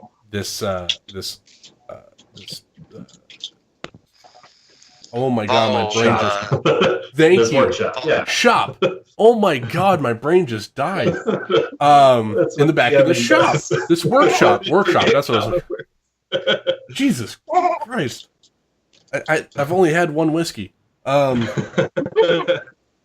right, so in the back of this workshop, you're seeing some things that might be taboo on the planet. It seems like he's making some things for people off planet using the resources that he's been getting from the planet itself. So you notice a couple devices, and you see some guns that are in the process of being made. There's a couple different prototypes being labeled or put together on his workbench, and just at a quick glance, they almost look like the old Super Soakers of the 90s. If you remember, they had like the 3 like green tubes or cylinders on the back. So it seems like he's trying to develop a way of weaponizing Kolto. Interesting. Kind of a shady if guy. I was going to shadow cell, like right behind her. The whole Okay, time. so currently Skathos is the one heading in the back. Do you I two thought want I to try to was- slip back there as well? There is only one shopkeeper, and he's currently with Skathos. Oh. There, when you look at the front of the shop, all you see is a counter. There's no like tchotchkes. There's no license plates. You know, Not even a keychain. It's a car rental shop. It's a car rental shop. Yeah, you walk in, there's some ropes, and that's it. Well, then I'm But if going to you- follow him to the back. I'm a Okay. maintenance mentor. I help. I have hands. I help. Okay. All right. So all three of you walk back. And what you notice is that there is no security in this shop, especially not in the back. There's no cameras. It seems like he's trying to do all this on the down low. Okay. So he brings you over to this particular rifle, and it has two glass, what you assume to be glass. It's probably transparent steel, which is glass that is hard as steel. Tubes, orbs rather, on the top with a long, like 3-foot barrel, which is extremely large and unwieldy. And he says, I'm looking to weaponize this. You seem like you want to work under the radar. So, is there a way that you can assist me in getting this mechanism to work? Oh yeah, I do that stuff all the time. Totally in my window. Yes. Let me sit over here. I'll admit that the manufacturing of Kolto is somewhat new to me, but perhaps a fresh set of eyes is exactly what this project needs. okay. Are you both going to work together, or are you going to work on separate parts of this rifle? I don't care. I'll just grab one. If you want to join me, that's fine. But I'm grabbing one and working on it. Let's do this. Let's see if work one on the can... project he pointed us towards. Okay. All right. So each roll me a. What did we determine for tinkerers? We said Arcana, right? I've got No, Tinker's sleight of hand. tools if you Sleight want of to hand. use those. Each give me a. You can give me a tinkerers or a sleight of hand if you have it, and Cell give me a sleight of hand because that's what you've been using for your. 7 to 9. A 9. Right. Okay. So what My Cell's third doing? 2 in a row. Man, you gotta step up. All right, so change your color. Change your color. Oh, not What? purple. So Skathos is working more towards the center of the rifle, just forward of the trigger group, trying to check the wiring and the chips and make sure that it is essentially what it's doing. And Cell knows this is that before it's been refined, it's actually a little acidic. It burns, and so what this person is trying to do is superheat this Kolto to turn it into essentially an acid gun. And so what you're looking at is you're looking at the thermostats and checking to see how the conversion rate's going. And what Cell does is she just takes her pokey stick and twists something, and it seems to go, bzzz, and you start to see the Kolto inside the orbs bubble. Nothing else happens, and he says, That was it? It's working now. And he pulls it up, aims, and shoots. I was going to shoot it too. "You might not want to touch it, because this is a Jawa doing a work on a fine object here." So, Uh-oh. How close are you guys to this guy? Right next to him? I'm right Yeah, you next are. to him. I need right next to I him. need I need dexterity saves from both of you, please. A 9. God. Oh no, I need a That's the save, same please, thing. That's Skathos. the same with a save for a nat 1. No, that's a check. I need a save. Yeah, but the modifier is the same. How Well, about you another could two roll things? better, and you did. Jesus Oh. Christ. This highly experimental rifle, thankfully This is Vola why is not people don't volunteering. Oh, Jesus Christ. 22 points of damage. Acid damage to you guys. Oh my god. Oh, jeez. As Okay, guys. I had good points left. as the shopkeeper melts in front of your face. Oh my god. No, what did you do? He like, I just- damn it, Sal!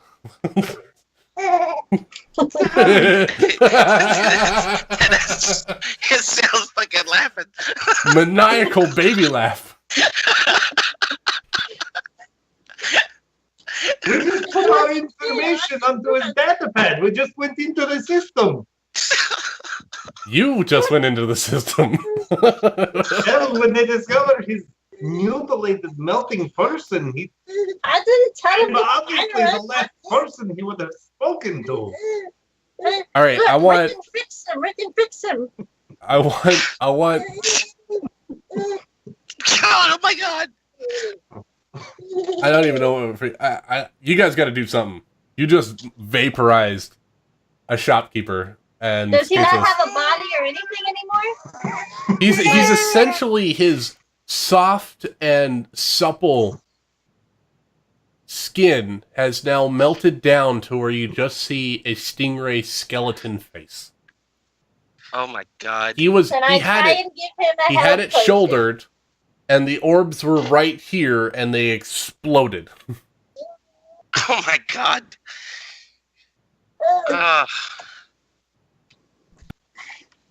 I gave everyone a health potion. You guys are more than welcome to use it on him. Athos is I- gonna start looking around the lab like for this guy's research. See if he this guy's obviously not gonna be working on it anymore. So All right, just leave give the me an project to investigation be- check. Volwa, seeing this, I want you to give me a just give me a history check, please. Nice. See when it's not combat related. 21. When it saves your life. Not weapons See. related.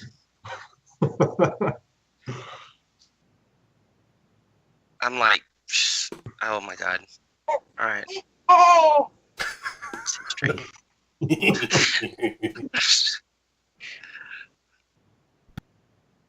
Alright, there we go. Alright. 16. Okay. You know from your smuggling that if something goes terribly wrong in a shop, generally speaking, you have 30 seconds to 5 minutes of response time. Skathos, you find the first place that you think to look is underneath the counter where he stands. And you look under there and you see a lockbox and a small safe beneath the register. You'd think one of them is for credits and one of them might be for his personal or shady deals reserve. Are either of them like of a size that could be picked up and like just walked out with? Yeah, your lockbox is your standard lockbox where it's like maybe 6 inches by 10 inches. Small, like loaf of bread sized. And the safe is probably like a 2 foot by 2 foot by 2 foot safe. Okay, Skathos is gonna just scoop up the lockbox. Okay. Sell, if you can open this safe, half of whatever we find in here is yours. oh yeah, I can open that, no problem. All right. Give me your thieves tools check or sleight of hand or whatever. Paul Captain, starts if looking you around wouldn't for a mind, box. give it. That's a How look do at I add thieves' tools onto my skill thing? I know there's a way to, but I don't know. Just use your sleight of hand. It's the same thing. Sleight of hand. Oh. Jesus Christ. She goes over there and she takes a cattle prod and just stabs the electronic lock and it fries and it pops open. Not like whatever you do. And it pops open. Here. Oh. I'm an expert at this, don't worry. She is an I have expert at getting into full objects faith that she shouldn't be Your into. abilities. So, 1 second. Hold on. I didn't think you were going to kill the shop owner. Hold on. We didn't either. Hold on. Treasure generator. I need treasure. We should Paul's have. looking around for a box so he can put the remains in the box and stash it. He just disappeared. I don't know what Hold on. No, that wouldn't fit in. What? Oh,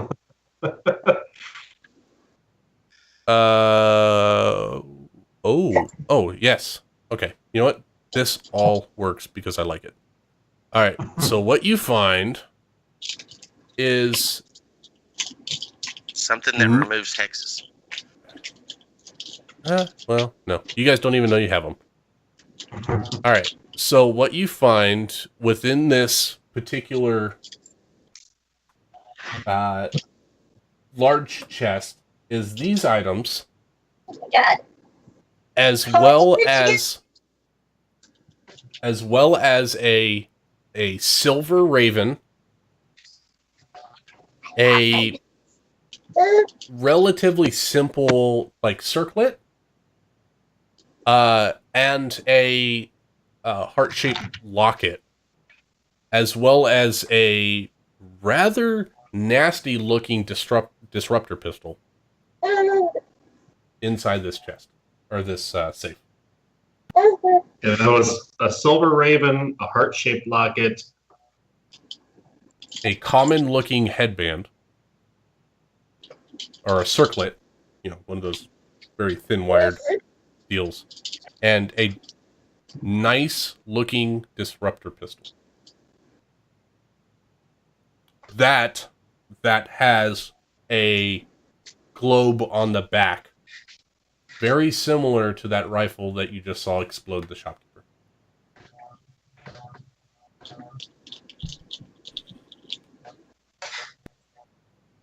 I also want to swipe like 2 of these not complete guns off the table and stick them in my bag. And I assume we can just split that in a minute or later. Yeah. You guys probably don't want to be sitting inside the shop as the police show up and you're giving out coins. This is for you. Alright, so I will make a handout for you guys for all that. So you guys can always access it forever. DM notes. I want to take 2 guns, and I want to look around to see if there's keys for the lobsters. Additional keys. Yeah, so just like... Oh, you already got them? Okay. Yeah, so if you want additional keys, and really just tack on the thefts, it's just like a rental store where they have another lockbox on the side that can be opened up, and there's like a row of keys hanging in there. Well, I'll go look for the data pad.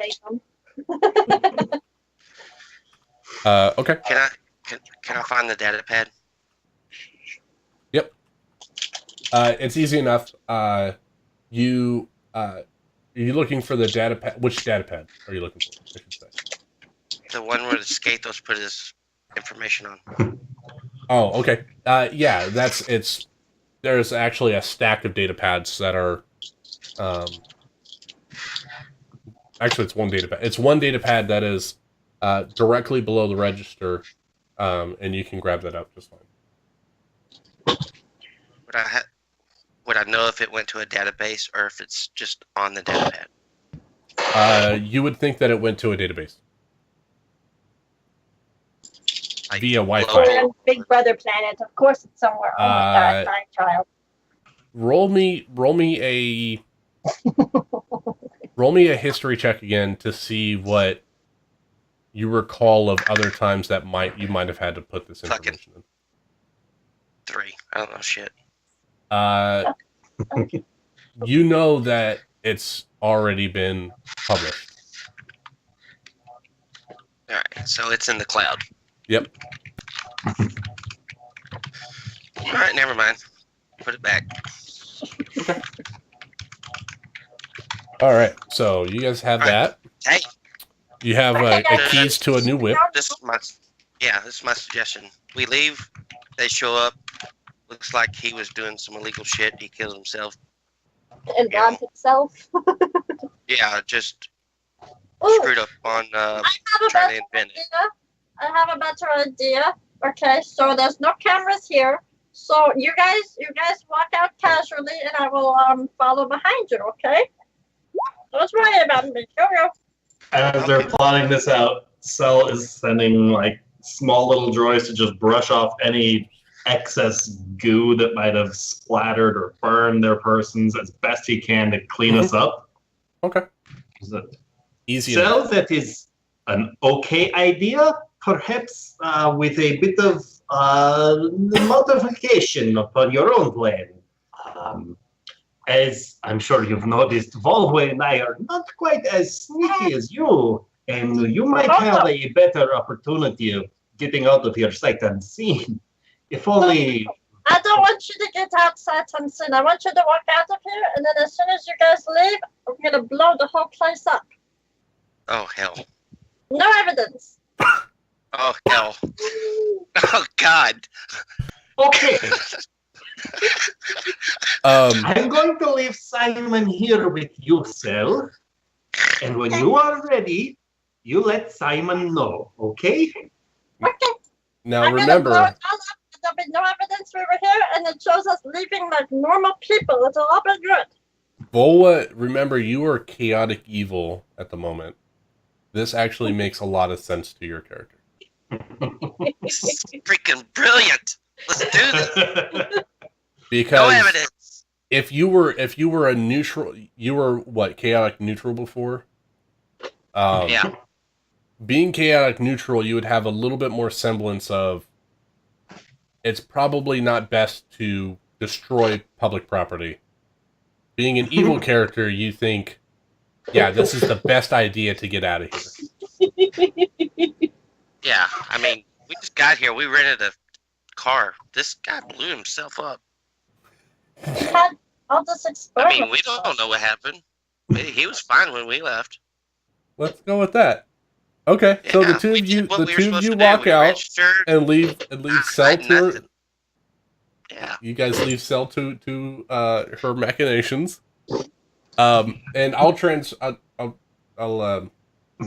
all those to credits for you in a little bit. Any So cameras around the cash register? there are no cameras in this store. Right That's before I like leave, so I check the perfect. cash You guys walk out. Cell, Okay. if you can give me that award-winning droid of yours, I can hold on to that, and I will strap Simon to your back. A fair trade. You take good care of him. He's award winning. Okay. Whatever, sure. Just like Okay, so you two stuffing swap it. droids. Vol would give me a quick sleight of hand check, and I need to do a roll here. Let's see. 19. Okay. Yeah. So you pop open the register real quick, and there's actually no credits in there. God damn it. It seems like when he does business that he puts it directly into the vault once the transaction's done. Okay. And you start to hear a siren go off down the street. Alright, I shut the register. Obviously, I didn't steal nothing. I've got no money.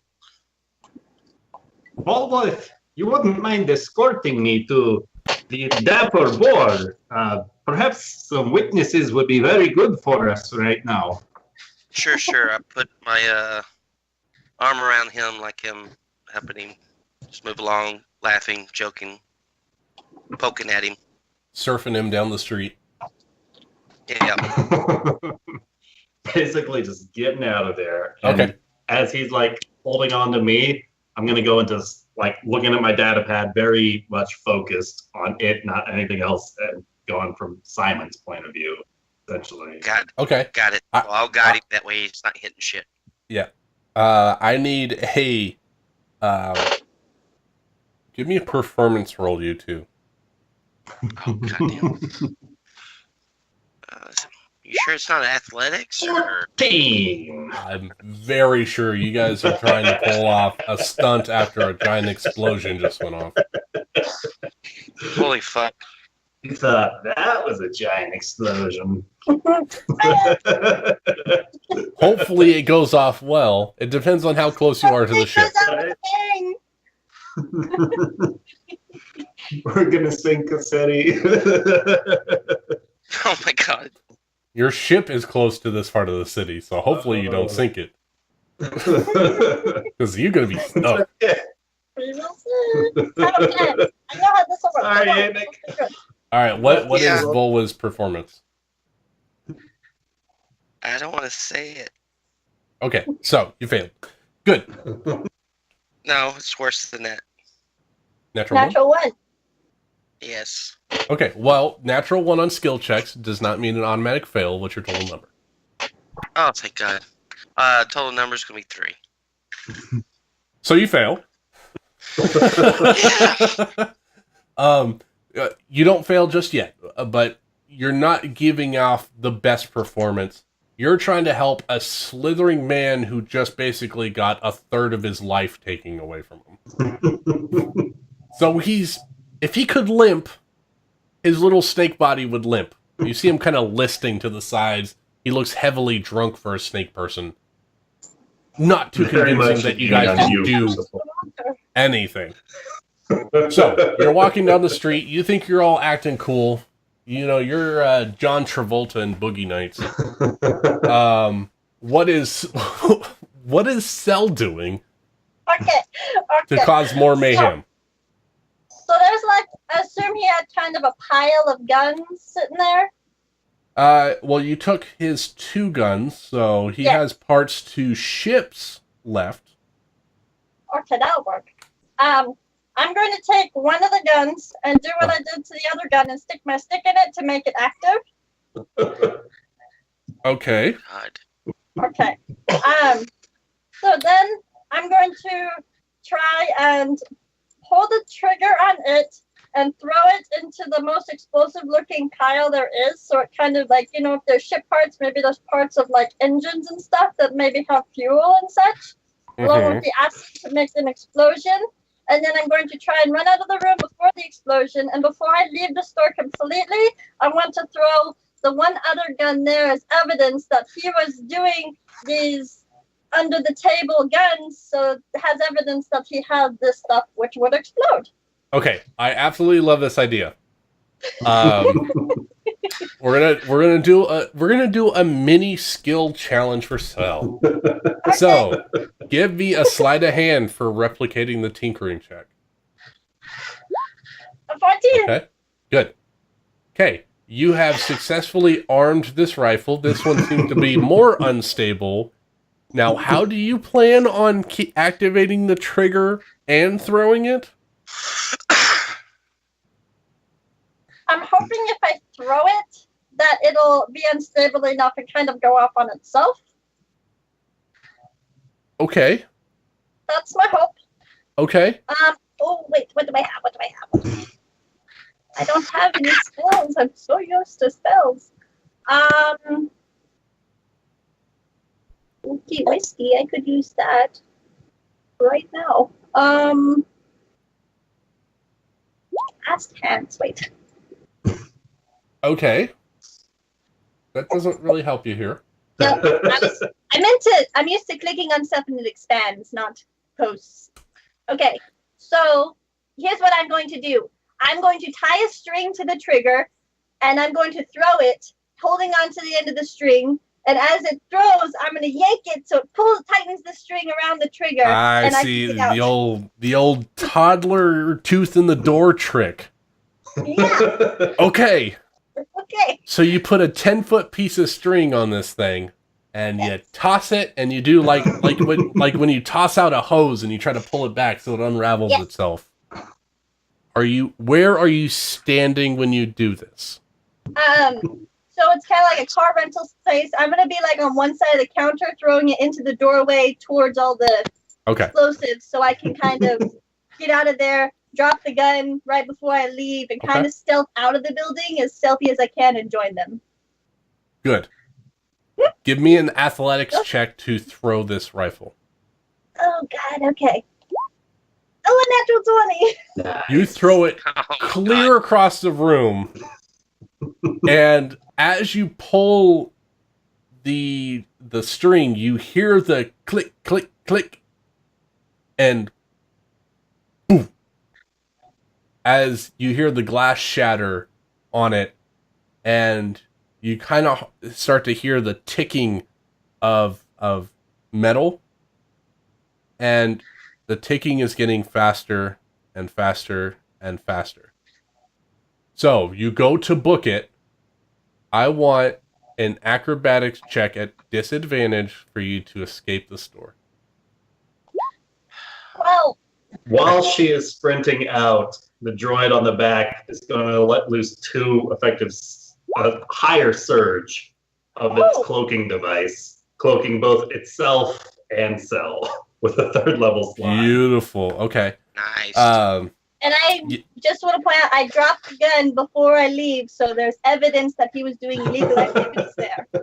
Do you drop it in the store or out of the store? In the store. So Okay. there might not be a full gun, but there'll be pieces. So it's like Okay. obvious it was in the explosion. You don't trip on any of the debris that has been blown out from this storeroom previously, and you make it out, and you're invisible, and you're running. You drop the rifle right before you leave, and you make it about four businesses down when there's a huge explosion. I don't know if that's good or not, but we did it. I need 2 sets of checks from everyone. Okay. I need just give me a constitution check. Okay. No, sorry. Give me a dexterity check. I'm sorry. Dexterity check. Oh fuck! I tripped. Noah, I need one from you too. That's a disadvantage, but oh well, that was still my first roll. Just straight dex. Thanks. Let's see. So, rolled a 5, but I got +8, so it's 12. You're better than both. 13. Combined. 13. Okay. So you see Skathos, who seems to hasn't switched his vision from Simon yet, stumbles and falls over his non-existent feet and falls face first. Bam! Vola just lets go because he's like, you're going to fall on your face. It's your own problem. And he steadies himself as this explosion rocks this side of the platform. And an invisible cell seems to tumble and plop, plop, plop, plop, plop. I said there was going to be 2 checks, but there's only 1. I just wanted to see you guys fall on your face. So you get on your...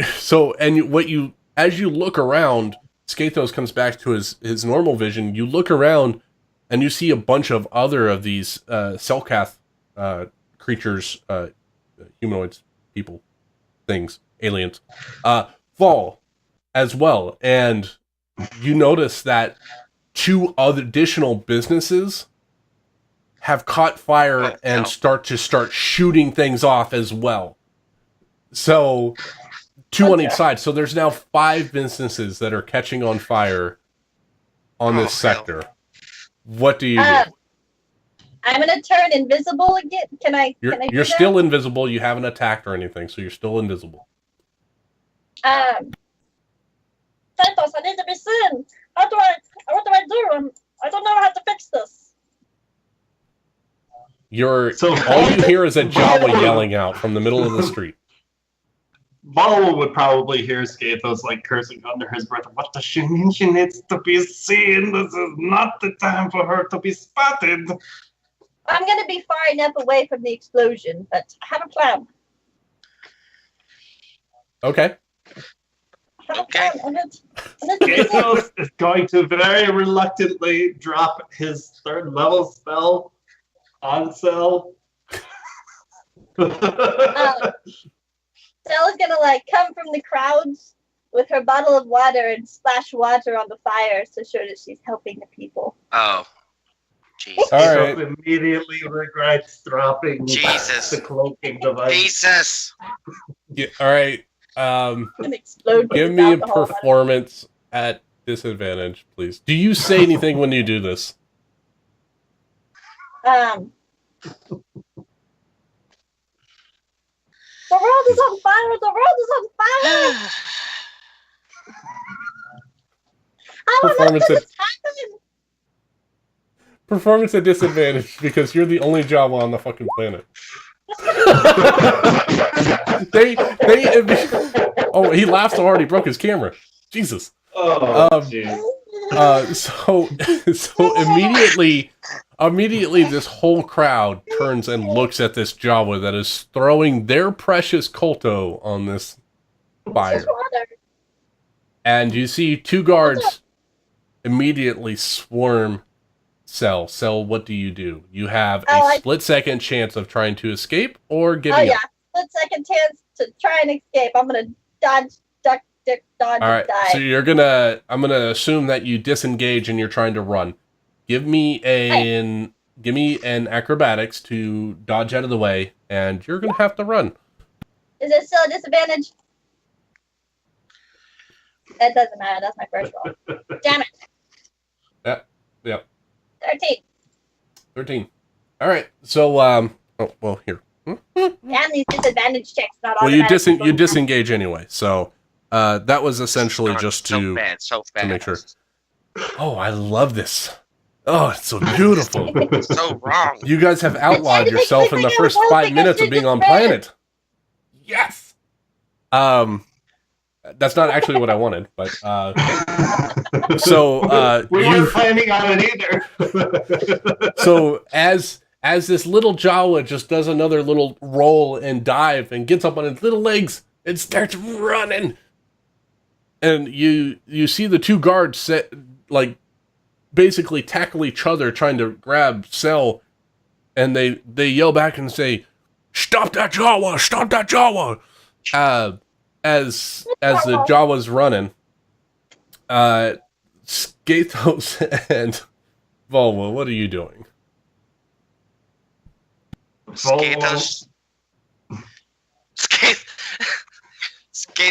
I suggest we grab the rental, head back toward the landing deck, and get the fuck out of here. I think we need to make our way to that rebreather shop. Take the keys for the rental, go get it started, and I guess we're all going to have to meet up there rather quickly. But we need those rebreathers if we're going to make it beneath the surface. And gritting his teeth, he's going to go back and press a button on his tablet, losing another invisibility over Simon and over Cell once again. All right, another third level slot. I need you to make me an Arcana check, please. Got it. Okay. 16. So you stand up, shaken, and you are able to. Oh Jesus, I'm losing my voice. You're able to quickly type on your hand the command for Simon's cloaking device without being seen by guards or security around. So Cell, as you're running, you notice when you lift your hand up, you can't see your hand. It's invisible now. Oh, this is gross. I'm gonna instantly run in an opposite direction I was previously running. Back towards the guards. No, not back towards them, but like 90-degree turn. Okay, you're just like booking down an alley? Yeah. Because I'm invisible, so they thought I was, if they saw me going in that direction, I'm instantly going to change direction since I'm invisible, so maybe they thought I kept going that way since I'm invisible. Well, you were running straight, and you just straight up turned invisible, so they don't know where you went. Are you sure you're not looking for me? So, Skathos... okay. So, Skathos and... Any fan of people. Gotcha. So Skathos and Volwa just are trying to, as casual as possible, walk away like cool guys from explosions. And for the sake of this, you guys are in the clear at the moment. The problem is, Cell has the data One location for the Dapper Boar. So you don't know where you're going. That's the only problem. Okay. So Skathos has to walk up to a near terminal and type in the Dapper Boar, and he gets a data chip out. Right. So you get a data chip out, but this is more time that you're having to stop, get the data chip out, load it up on your personal device, and with that, Just nonchalantly typing in at the data bank here while explosions are happening. Not at all suspicious. Yeah. So you notice that the guards that were chasing Cell are still giving chase, and you two are the only two that are in this sector that are not Stelkoths. And so they go and they start chasing you, and they say, "You two there, stop!" I was just, or Skathos is just gonna stop after he gets the location for the. You got the data Dapper chip out, Boar. and Yeah. you hide it away, hands up. What does Volwa do in his chaotic evilness? Oh, good. I can't find my rental. I'm looking for it around here somewhere. Where do they park them? Make a deception check.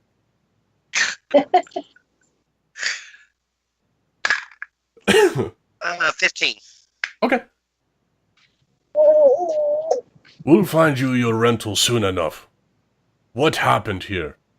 You walked into that business and it exploded when you left.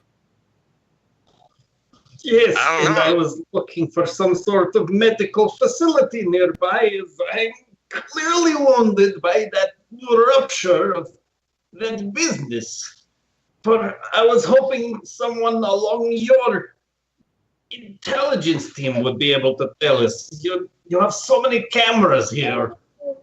We stepped out and the entire place detonated. Then it blew up again. Give me a deception check, please. I love this. 17! Oh, Hell yeah. there's the rolls. Oh, boy. And he looks. So the one guard that was talking looks to his other guard buddy, and he looks back. And he, as he looks at you, he realizes that even though you cleaned yourself up, there is still blood oozing out of your robes, out of your garments, and his face instantly turns from investigative to caring. He's worried about you, and he says, "Here, take some of this Kolto. The nearest medical facility is 4 blocks down. Take a left, and then 6 blocks further. You'll see it. It's got a big sign."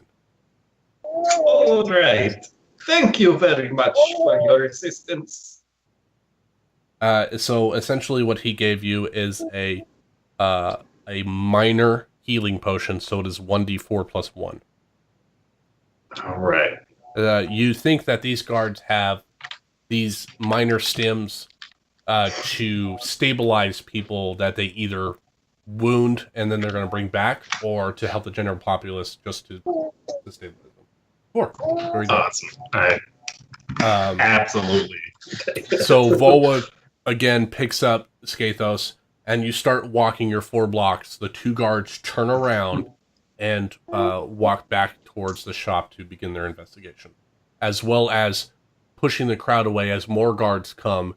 And you also see as you're walking down in the direction that they pointed you, you kind of have to step to the side because you see a tanker hovercraft wheeled down the road, and it has, very similar to the water on the planet, this kind of greenish blue liquid that you would assume is Kolto, that they are getting ready to spray on the fires.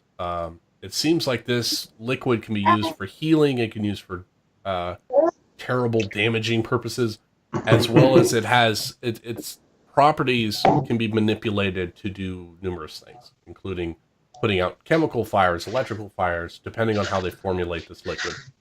There was offensive Jawa tried it.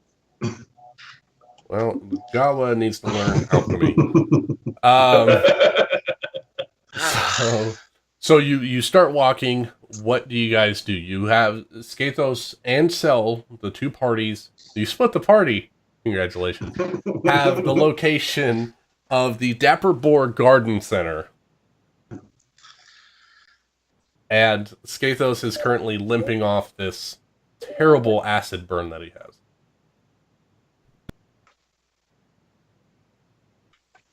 Going in this direction, will we come across this medical facility first or the Dapper Boar first? The Dapper Boar would be first. The medical facility is more inland to protect from outward attacks.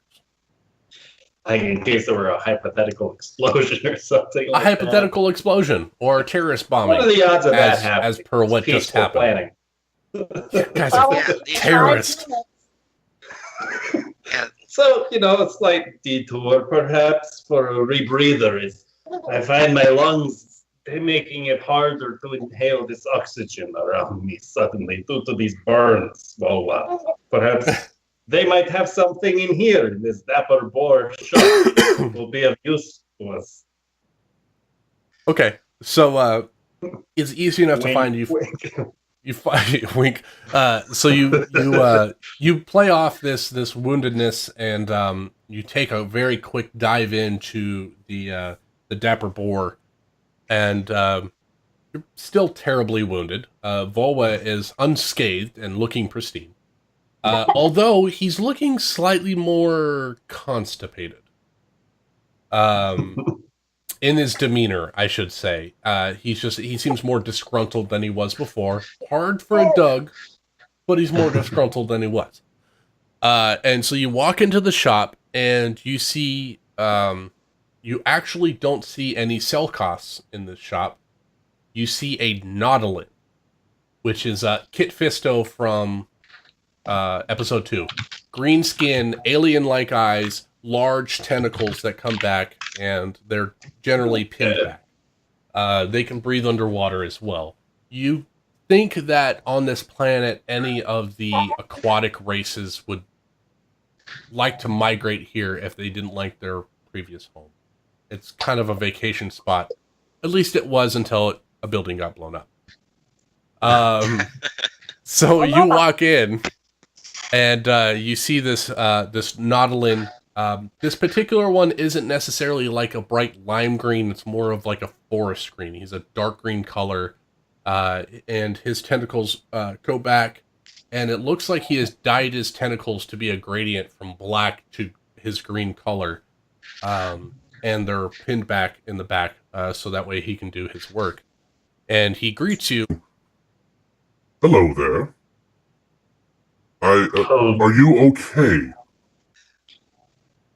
We just came from another part where some sort of explosions are happening. There's quite a commotion over that direction, but you'll pardon me, my friend here insisted that we stop in here on our way to the medical facilities first, as he was rather intent on coming here for a vacation, and he is insisting that we not let this spoil our time here.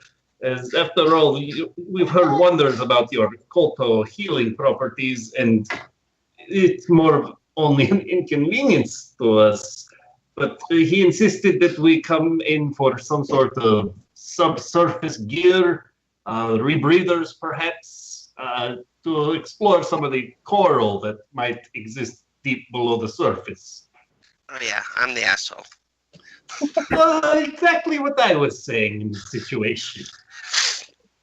We can provide you with rebreathers as well as other items that you need for swimming below the sea. Oh, that would be most perfect. You hear Cell's voice in your mind. Don't forget the yellow flippers. We do have another couple that will be meeting us later, and so if we could just pick it all up now, 4 sets in total should be sufficient. As he, one moment, as he pulls out his catalog.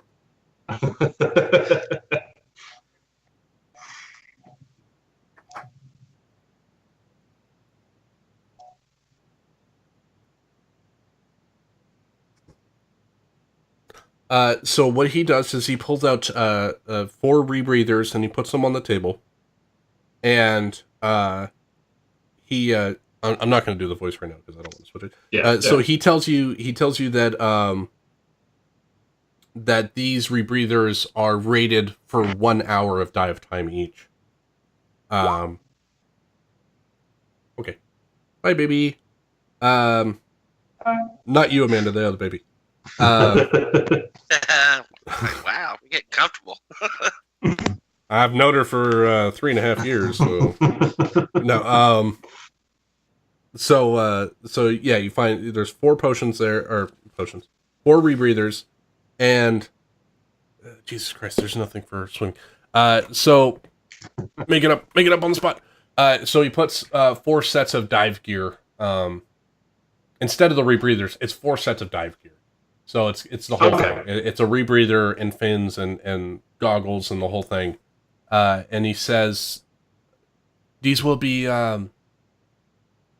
if you want to rent them, they are 150 credits each. If you wish to purchase them, they are 250 credits.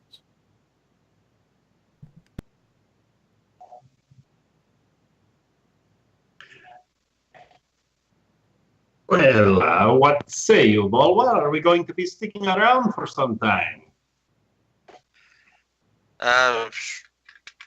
Sure. There's plenty to see, right? There's got to be multiple sites. Certainly, it's a whole planet of sights to see. And the shopkeeper looks at you and says, what particular coral reef are you intending on diving to? Oh, we were told, what was it? Sunas Zyre? Sunas Spire. Yeah, maybe. I think it was a spire, perhaps. You're going down to the Azunas Ire? In that case, you're going to have to purchase those instead of rent them, because I will never see you again. Well, isn't that fortunate? Just kind of giving Volvo the eyes, knowing that he's already broke. I'm getting sucked into this whole scheme again. All right. I love how you have to foot the bill for everything. It's great. You're confident that these will last for as long as necessary. Have you ever had any sort of flukes or dives that have lasted longer than the required time and needing effectively an extra tank? No, they definitely last their 1 hour. Normally, when people dive to go see the safer coral reefs, they go with a guide. Someone who can breathe underwater, especially in this dense of water that we have in this area. They last for an hour. To have a capable guide such as yourself, how much would you charge? There has never been a guide that has gone down to the Azunas Ire that has come back alive. You cannot pay me enough credits in the whole entire galaxy. Enough for me to go down to the Azunas Ire. You're not even the slightest bit curious about what could be down there. I do believe that the Azunas Ire, or rather, the Azunas Ire is like a deity to us. And it has been corrupted, and since then, no one lives when they go down there. I do not wish to disrupt our deity any more than has already been. Well, then I would not ask you to accompany us, but perhaps at least offer us coordinates to this location. It is a very large planet, and it might be hard to spot from above the surface. I can give you coordinates, but you will not be able to miss it. It's a writhing mass of dense black water below the surface. The rest of the water around it is the calming green of the Kolto. But the heart of our deity that provides us with our namesake, our Kolto production, has been corrupted. And it is beginning to corrupt the Kolto of the entire planet. You will find it. And he hands over a data chip that has the coordinates to where the location is anyway. Skathos is going to hand over the 1,000 credits for purchasing the 4 rebreathers, Okay. and chip in an extra 20 credits for this guy for the extra information. Much appreciated. And if for some reason that you come back from Azuna's Ire intact with information about what's happening, I will gladly refund you all of your money.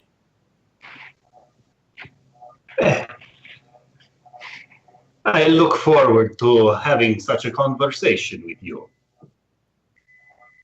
And of course, a discussion of returning gear that has returned from the depths of this corruption and capable of bringing back the soul survivors is perhaps worth a pretty penny in it of its own. Just something to consider for our return. That might be something that you want to bring up to the High Council in the government building in the center of the city. They would Very well. They would very much like to know what is happening with our deity. We will be sure to stop by. Oh, there was one more thing. You wouldn't happen to have any, caution tape or perhaps a yellow spray paint or something of that effect? One of our parties is scared of larger water beasts, and for whatever reason, they are convinced that the color yellow wards off such harmful beasts. Yeah, not That sure is where a- she got that idea from. That is a terrible idea because you would want to blend in with the rest of the water around you, which is why our gear is green. Well, But if you I will want pass yellow, this information on. if you want yellow gear, I can give you some of the gear that we give to the kids of humans so they can swim in the pools. You're so kind to test it on me. Well, if it's capable of fitting the smaller humans, perhaps it is more size appropriate. As it is a smaller member, the fourth one of our party. If it can reach the same depths for the same amount of time as the other gear, I'd be happy to accept this trade. Yeah, so you hand back one of the suits, and he hands you the yellow child suit, and the yellow child suit has, in addition to being obnoxiously vibrant fluorescent yellow, also has a little inflatable skirt around, as well as wing inflaties, Yes. floaties. Yes. Arm yes. floaties. This Oh my god, this yes. is precisely what we were looking for. This is The everything child we wanted. size- The child size must be cheaper, Call right? me fish bait. Ooh, ha, ha. No, the price is the same.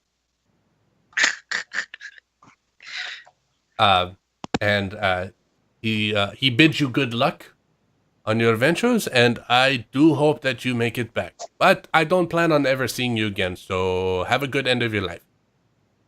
As she I'll tell pushes you you what. out the store. We will speak to you. Oh, okay. And so as you're looking at the rest of this swim kit, it has all the normal attire. It has a weight belt for diving. It has all the right pressure and all the gauges and everything. The tanks are full, just so you know. Good to know. And the goggles of the yellow suit look like a rubber ducky face. Yes. Just because it's extremely cute to see a Jawa. Scary Jawa, which that's going to be interesting enough to see a Jawa get out of its robes and get into a rubber ducky suit. Navoa, I'll have you know. Well, it is a bit difficult to breathe. There is a matter of greater importance we must discuss. If Cell is not able to be convinced to fit into this more than capable diving suit, you are the only one small enough who will be forced to take her place. So it might take the both of us to ensure her that the yellow suit is the best option that she has. Otherwise, you could find yourself wearing it. I mean, unless you would like to go back and purchase your own suit, I will happily wait here for you. Fine. Extortion. Fine. All right, very well. Perhaps we can just take a moment on this bench. Catch our breaths for a second. Bala will hand Skathos a stim pack. Oh, It better fit. appreciate it.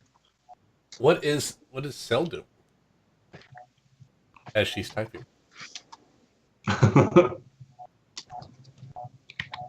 Being quiet for the baby. Okay. So, for we'll take a break, but for Skathos and Volwa, or at least Skathos, you do have a medical droid that is literally 5 blocks away. Effectively, he knows that Cell punched in these coordinates, so he's kind of trying to buy some time here just in case. Good enough.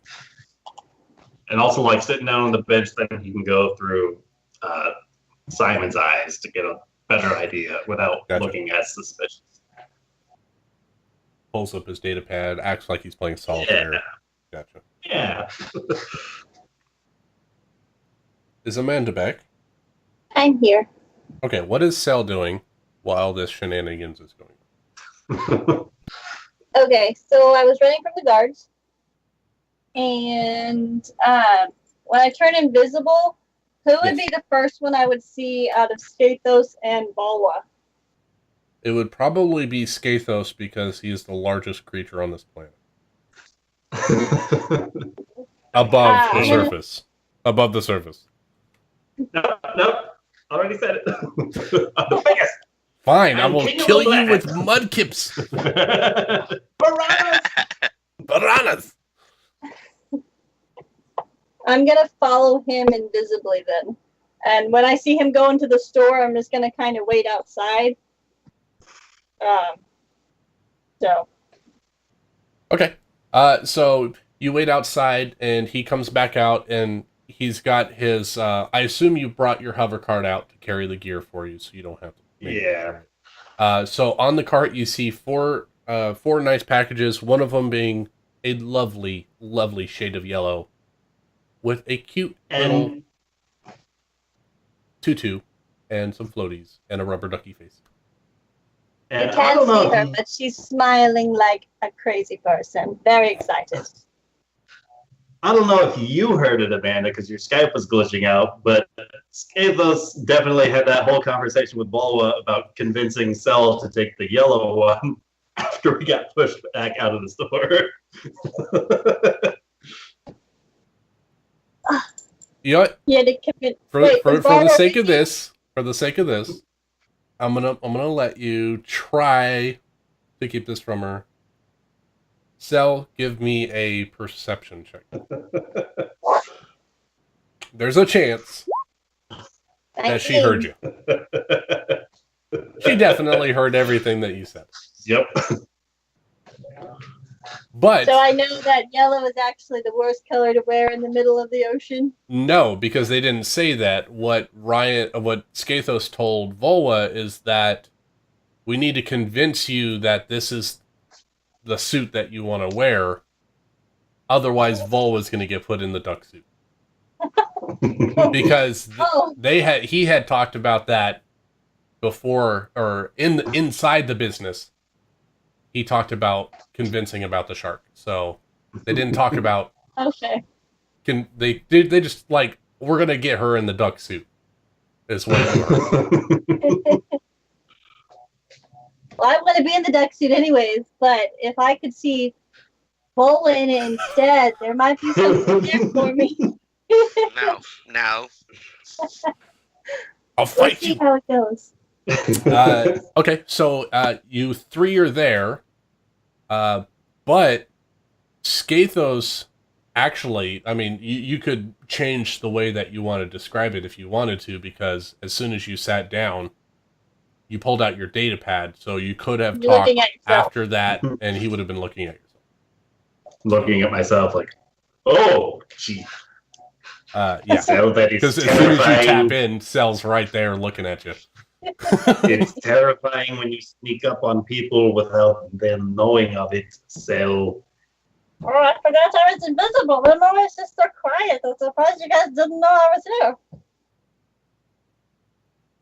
So, does that mean I'm going to look around and make sure there's not many of those people around because I don't want them to hear me because I'm clearly on the run right now? No. What you see is that there's people walking towards the commotion, but a lot of people are actually walking away because they think it was a terrorist attack or some kind of bombardment from a Sith fleet or something. So they're trying to scatter their way. So some are curious, some are running away. There's nobody's just standing there. Okay. Athos is going to be looking at his data pad like he's using it like a communicator, so he doesn't look like he's just talking to FaceTime. nobody and Hold up responding. FaceTime. Yeah. Yeah. Okay. So Vala wants to wear the yellow suit, huh? I mean, if that's what he wants, I guess that's what he'll get. That's no big deal. But I still want that's yellow okay. slippers. You're smaller than me, so it's more you. Plus, you want to be safe from the sharks.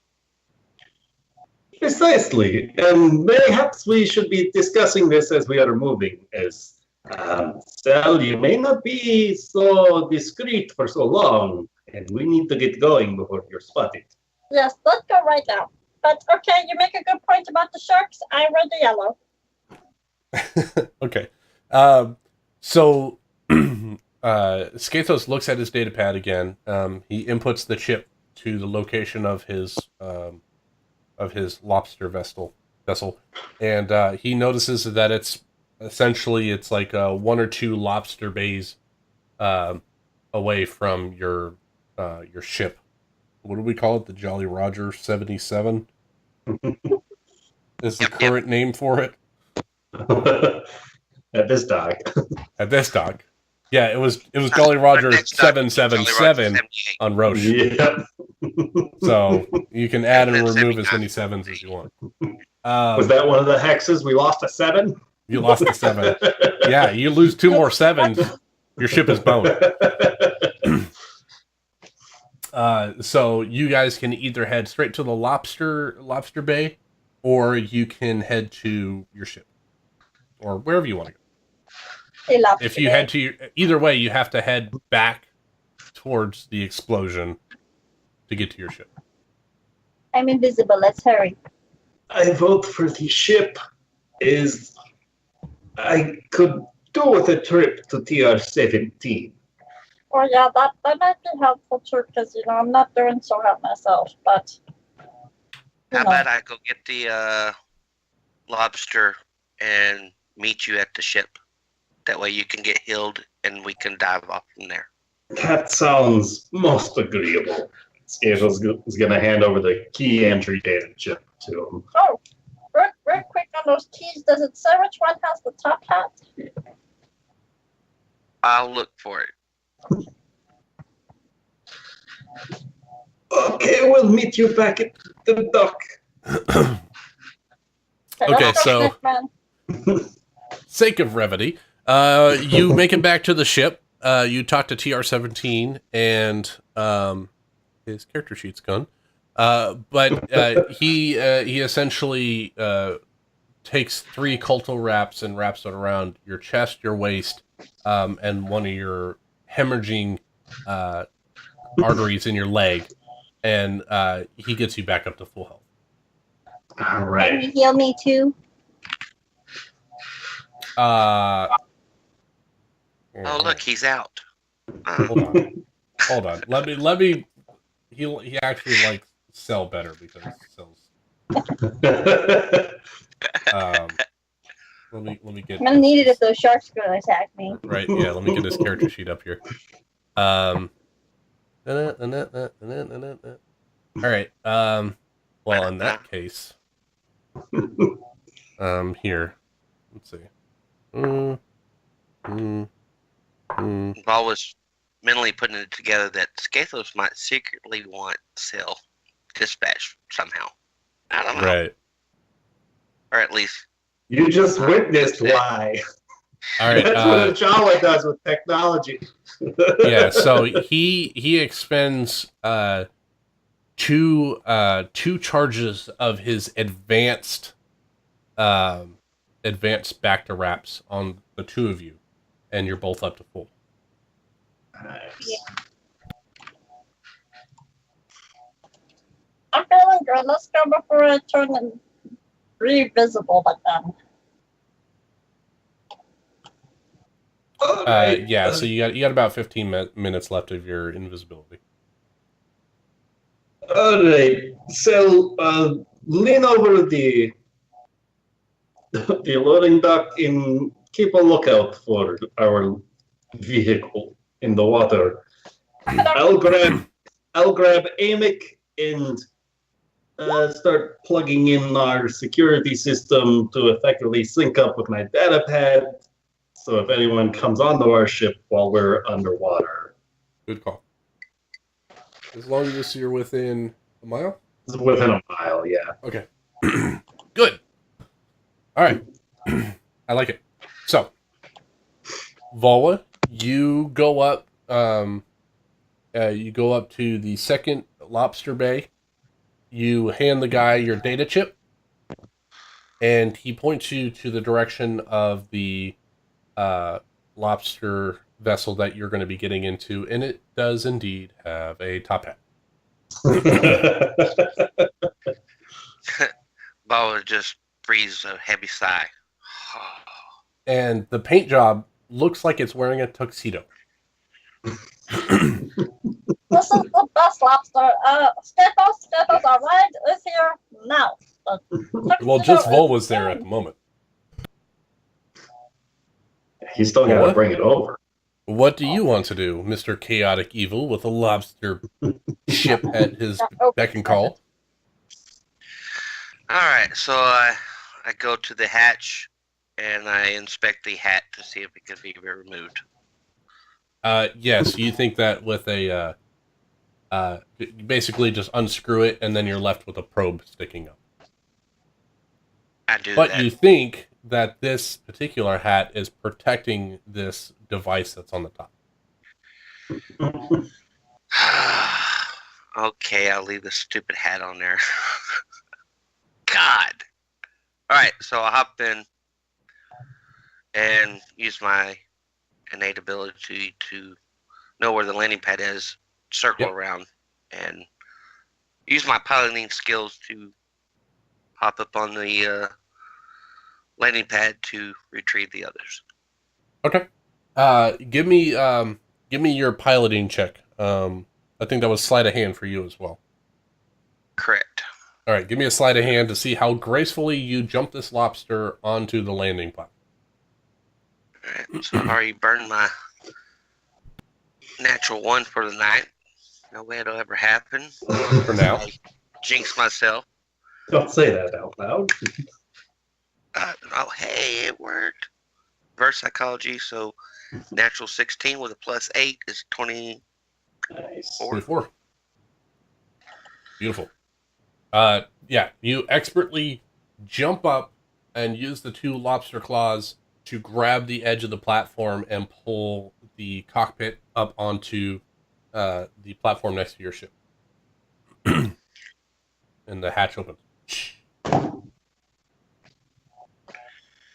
Come on.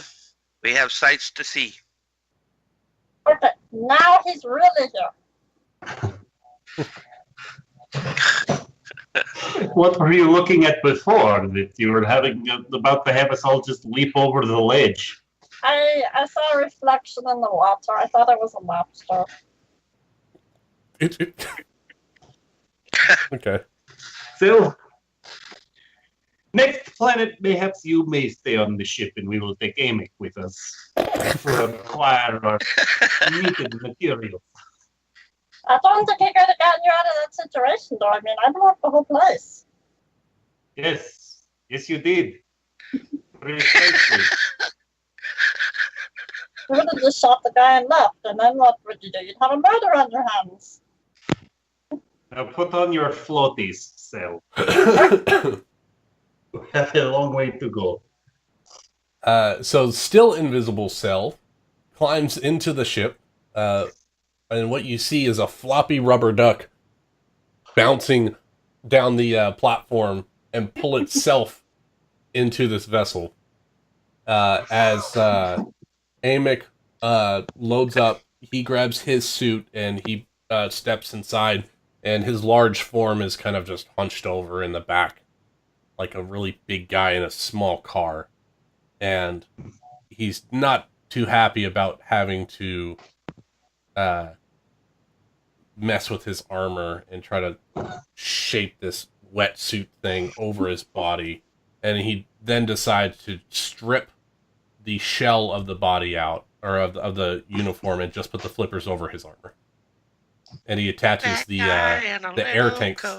He attaches the air tanks to his pack, and then he runs the hoses over, and with a quick, adept maneuver and fingers, he pulls out the face mask of his Tulak Horde helmet and attaches the air device to the front of the Tulak Horde helmet. So now he has the Tulak Horde helmet that you saw before with the metal grill, but now there's a rebreather on the front with hoses that are running around the back that makes it very eerie and dark looking.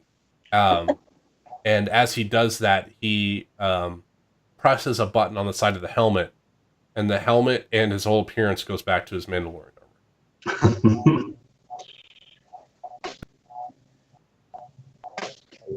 See the flipper. Well,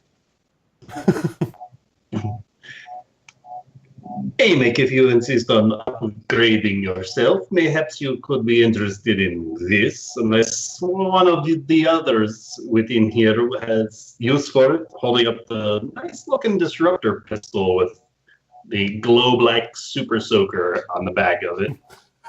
Oh, those are fun. I could take one of those. Preferably someone else.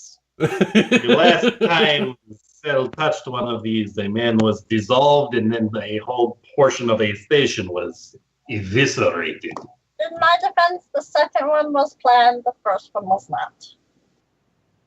Alright, so that totally makes it better. Yeah. Ethos is going to roll an insight check on Cell and be like, was that first one intentional? Go for it. 20 total. Go. I did not plan on killing that guy. I just wanted to see the gun work. Good to know. But now that you learn that they're grenades if used properly, that's fun too. If they're used properly, that's if they're used improperly.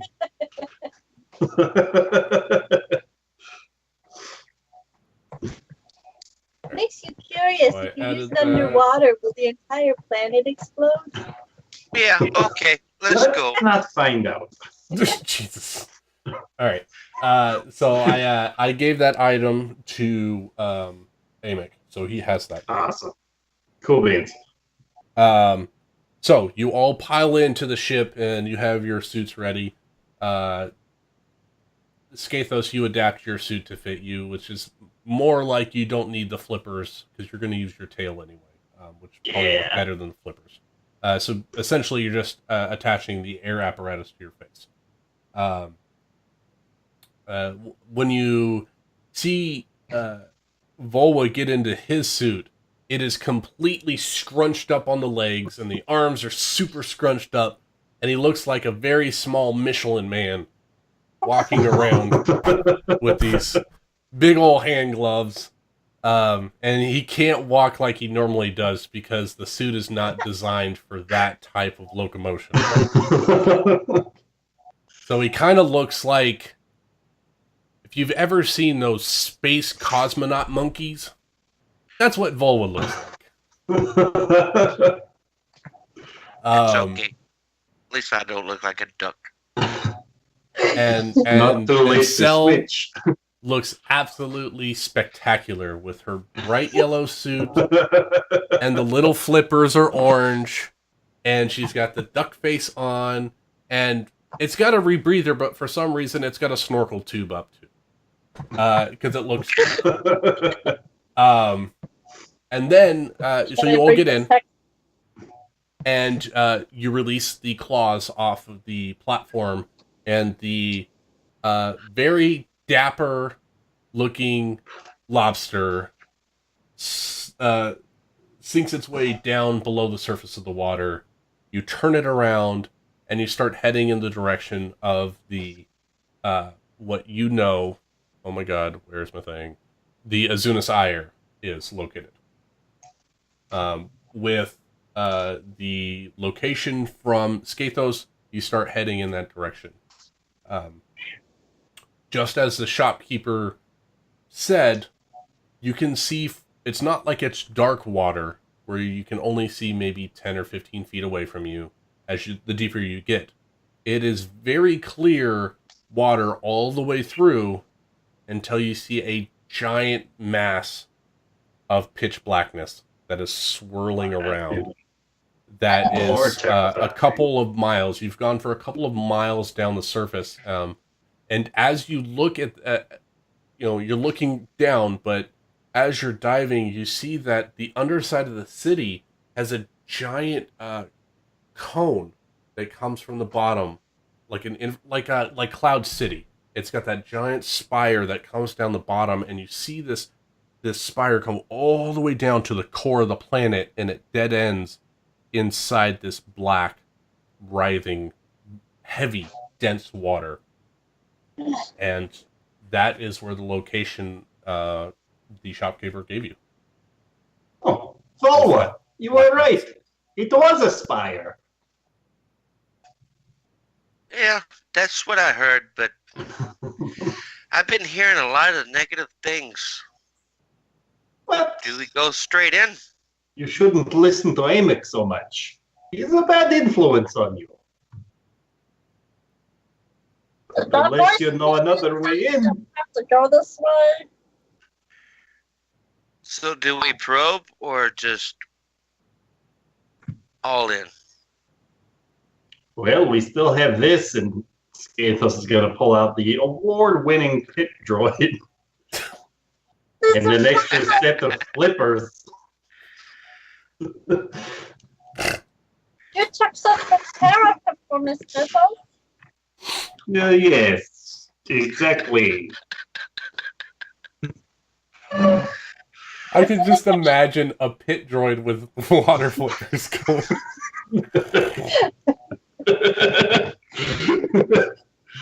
As soon as it gets to the water, it just shorts out. That's what I would imagine. Okay, so what do you guys want to do? You guys want to try to scan for information? You notice that this vessel has, Volwa does, that it has some rudimentary scanners that are not typical on a sightseeing vessel. It looks like it might have some geological scanners on it, as well as some life scanners, and you think that this might be a treasure-seeking vessel. So it's got like sonar and things like that of checking the surface. I'll run the whole gambit. Okay. Heat signature, X-ray. Yep. All right. Any info I can get, water temperature, environment, life signs, whatever's available. Okay. Give me an Arcana check for that, please. Oh yeah, like my main focus. Yep. At least it's not negative. Right. Hell yeah, 19. So +1 makes 20. 20 total. Sweet. Okay. So you're running your scans, and on the scanners, as far as heat and life, you see large, what you assume to be fish. It could be sharks. It could be a number of creatures, but they are very large. And you see them swimming across, and you see them from your scanner, and as they cross in front of the viewport, you see them go by, and they're these humongous whales that are 300, 400 feet long. They're 70 feet across. They're just these ginormous things. They look like starships almost floating through the water. They don't seem to be hostile. As you get closer to this black mass, you're noticing that none of your scanners can really penetrate it. It gets maybe a foot or two into the darkness, and then there's no reading. Your sonar bounces off, and it bounces back as a sphere. There's no topography to it. But you see the writhing mass of dark, dense water coiling around like a swarm of snakes. And as far as everything else, that's what you're getting. And there's no heat except for fish around. And then there's no life except for the fish around this writhing mass. Scathos. I think Yes. cells are a scout, right? Looking over. Sal is blowing like hot air on the glass and drawing little fishies in her breath. And she hears that and she looks over like exactly like that. Just like that. No! All right. Scathos, cell. No, I guess I can No. It's find me in the yellow, so I guess I could go first. How close No. do you get to the darkness? Right now we're at the edge. We're not penetrating. We're Right. I just at a rough guesstimate. So you're a couple of miles below the surface. You want to be 10 feet, 20 feet, 100 feet, 1,000 feet. Like how close do you want to be 5 to this? feet. Yeah, no, I'd say we're a good 100 feet. Okay. I need everyone to make me a Constitution saving throw. No, I wanted to go 16. 16. 16. Well, what? What's a +4? So 15. I'm good. Maybe. Just I no. don't know. Okay. You all feel the unmistakable presence of the dark side. It is deep. It is dense. It is angry. My And boots are talking. it's furious. Is it Aim comforting it. to me? It's not coming from you. No, Aiming. comforting. Oh, comforting. I don't know. Do you find the utter blackness of the abyss comforting? I don't know. I'm pure freaking I mean, you're a evil space right now. pirate, so I mean that might be comforting. I would say that in your travels, you have been exposed to the vacuum of space before, like a blast shield went down. This is like this, the cold, the instant of compression on your body, the life being sucked out of you. This is this to like turned up to 11. Okay, The so last- I'm the bad guy that kills people and then watch my boss like decapitate people. I'm like, fuck. Kind of that feeling. Yeah, you're like the shadiest guy ever, and then someone does something terrible, and you're like, well, damn, what's wrong with you? You know. So that's the feeling you get, and it's a feeling that is familiar to all of you. And it feels very similar to the presence of Tulok Horde. But this is on a level far greater than when you were down there with him. And when you all received a piece of his gear, you awoke in the force sensitivity that you had latent in your body. And you felt the darkness of the planet. And this is far worse than that. Maybe we could just go to Balmora instead. I mean, this place is kind of creepy. Well, as much as I would love to see Cell try to scout this out, seeing as of how our sensors aren't picking up anything beyond, I'm afraid we might just lose her. And so perhaps proceeding forward with this vessel is our best opportunity. Should anything be moving towards us, it's probably going to swim through these waters faster than the rest of us could on our own. And at the very least, we'll have line of sight on each other. I like that plan. That's a good plan. Okay. Doesn't make me out though. Oh, And if Vola? you wouldn't mind turning the cabin lights up just a couple of notches, so we can still see each other a little bit better. It's quite dark over there. Vol, give me a perception check, please. All right. Perception.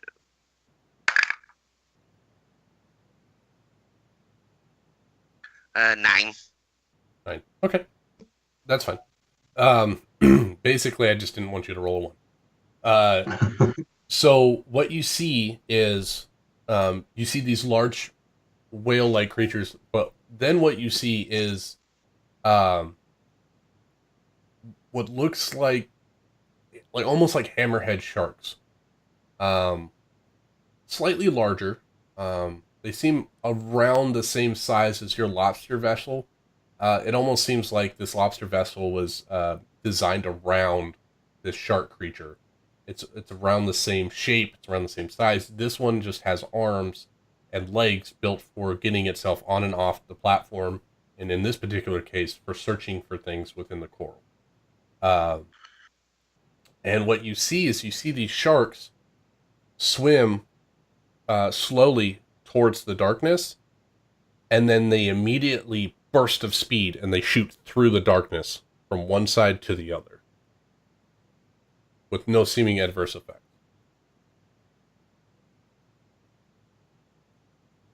That's what you get with a 9.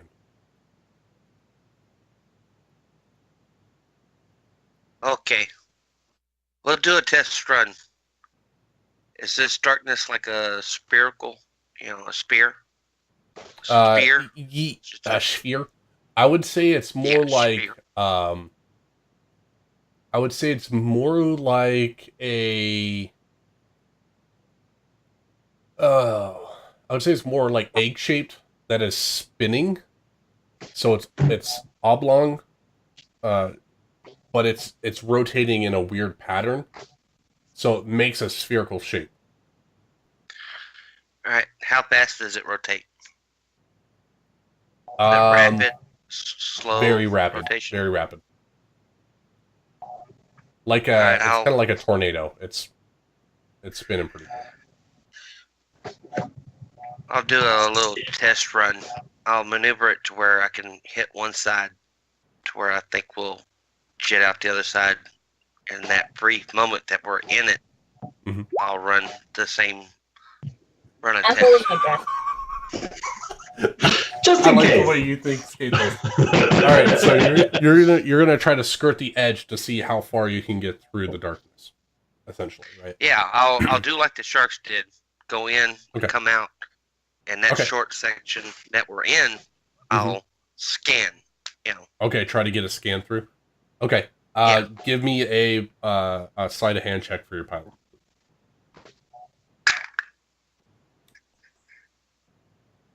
13 plus 8, so 21. 21. Okay. Yeah, so you mimic the exact same movements of the shark, and as you're going through, you notice as soon as you hit the darkness, you slow down considerably. Like you were going almost full speed as this lobster, and you instantly, it's like you hit molasses. It's just, and it seems like time stops almost. You run your Amic, who's been running your scans on the ship, decides to reach over you and get the scanner ready as you're piloting, because you're fighting. This is like driving a car without power steering. So it instantly just takes all of your effort to pilot this. And he notices that the topography scanner, the sonar, is showing up what looks to be like a castle-like structure. And the life forms, and you sense that there are life forms within before you jettison out the other side. And looking on the Did I feel inside, like we would fail at any moment? what's that? Did I feel like, were we slow moving or just a ship? The ship. So you notice that the ship was having a hard time propelling itself through the ultra dense space. Since you were skirting the edge, you were essentially going through constantly this edge, and maybe one side of you was on the inside. So when you were passing through, it seemed like there was a band of this darkness, and on the inside was a contained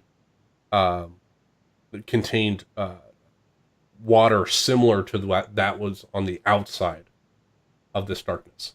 So it seems like there's a shell around whatever this is, and the scanners did pick up that the source of this ultra dense water, this dark, ultra dense dark side water, almost like you sense that the dark side around this place is coming from that castle structure, and then you shoot out the other side. All right. I'll take one more test. I'll move around and try to make it deeper. That way we penetrate fully. Okay. Give And me try one to more pilot achieve check. full accession all the way through. All right. And Each time we go through, I'm holding my breath. and during that run, I'm gonna have my clock and watch it to see if it changes. Oh, your new clock. Yeah. Okay. All right. Here Okay. we Give me another pilot check. go. Not as good. 16. 16. Okay. So you make the same maneuvers, but you just barely get in, and you notice that there's a little damage shows up on the tail. You do not shoot out the other side. You are now within the sphere, but you have maybe 3/4 speed on your vessel. And then looking at your clock, it is showing the two dials are showing on this a 9 and a 40. And previously what it was a 6 and an 80. Now, you don't necessarily know what that means, but the numbers significantly changed passing through this space. All right. So I'm pretty much thinking passing through that shell causes damage. If you can't breach it fast enough, Got it. which you just lost some of your speed because the tail got caught on the inner edge of that shell. All right, I keep us in it Mhm. and start scanning further. You can actually see, which is strange, but like a black hole, it produces light to the space around it where it consumes all light within it. Looking on the inside, it looks like it's a bright sunny day, and you can see everything clearly through your viewport. And what you see is a coral castle in the center, where the spire of the city of Atu is running down, essentially right behind. Like, it's like this temple was built first, and then the spire was built like directly behind it. So you see this coral castle, and you see that the spire, as it comes up, there's a swirling darkness around it, and you think that the darkness is being the turbulence that you see on the outside is being caused by the darkness climbing the spire from the inside. But you can see everything clearly, and you can see some fish. You see some like octopus-like creatures, and you still see some sharks whizzing through. And when you see them whiz through, you see them come through, stop, and get as close to the edge that they just penetrated, build up momentum in their tails, and then shoot through the other side. So they weren't going directly through. They were stopping, building up speed, and then shooting through again. Got it. Okay, guys. Moment of truth. We proceed or vacate? Well, we can't go back now. We're here in the black blobness of death. But I did have a question. That the map, it talks about all these temples. Did they say? I can't remember off the top of my head. Did they say what we're supposed to do at these temples, or we're supposed to get the artifact? I think that's where this might come in handy. If Skathos is going to pull out the holocron, the purple holocron that he got. It took some investigating to do, but I think that this could be made use of to stop this corruption of the area. But it has to be put in there, kind of pointing down towards the water temple. Okay, well, I guess we just have to go there then. But you're the captain, so it's up to you. So if we all die, it's on your shoulders. Yes, Captain. And Skathos is going to start preparing comprehend languages as soon as he catches sight of that coral castle, just in case there's something in there that he doesn't understand normally. Okay. You hear, you don't hear anything at the moment. Effectively, I'm preparing it so in case there's like weird hieroglyphics, I don't spend a whole lot of time. Oh, no. Sorry, that was oxygen. I was gonna say something that you hear, but then I was like, no, you don't actually. Okay. So it wasn't for that. What you hear in the space is just the humming of your ship. You hear the hum of the motors and the light systems kind of beeping in the background when you're quiet. And the strange thing is even with all this turbulence, you don't hear rushing water. And when you kind of take a moment to focus on your surroundings, maybe take a little bit of meditative trance when you're thinking about your comprehend languages, trying to tap into that that part of your brain. Or is comprehend languages tech for you? I'd say probably like it's a matter of him scanning through his data pad, like looking and comparing symbols and stuff, like searching, like what does this look like, cross-referencing and stuff. Probably. Okay. So as you're looking over your book, you kind of get a sense that what you're feeling is the darkness is is it's ultra dense water. It's not necessarily the dark side. What you were feeling from the dark side is from within the temple. But it seems like the turbulence is coming from the temple, and you're being drawn in your mind to a location within the temple, just like you were drawn to the temple. And what you see is you see a chamber that has, it seems like there's air inside this chamber. It seems almost like a, if you would think like a prehistoric kind of, almost like a jungle rainforest kind of feel. There's plant matter that is not does not live in the water, and you see a circular room, and within that room you see a it's like a 2-story room, and what you see below it is a spinning pool, which is strange because everything in here should be underwater. And hovering on this, like the second level, is a platform that comes out to a circle that's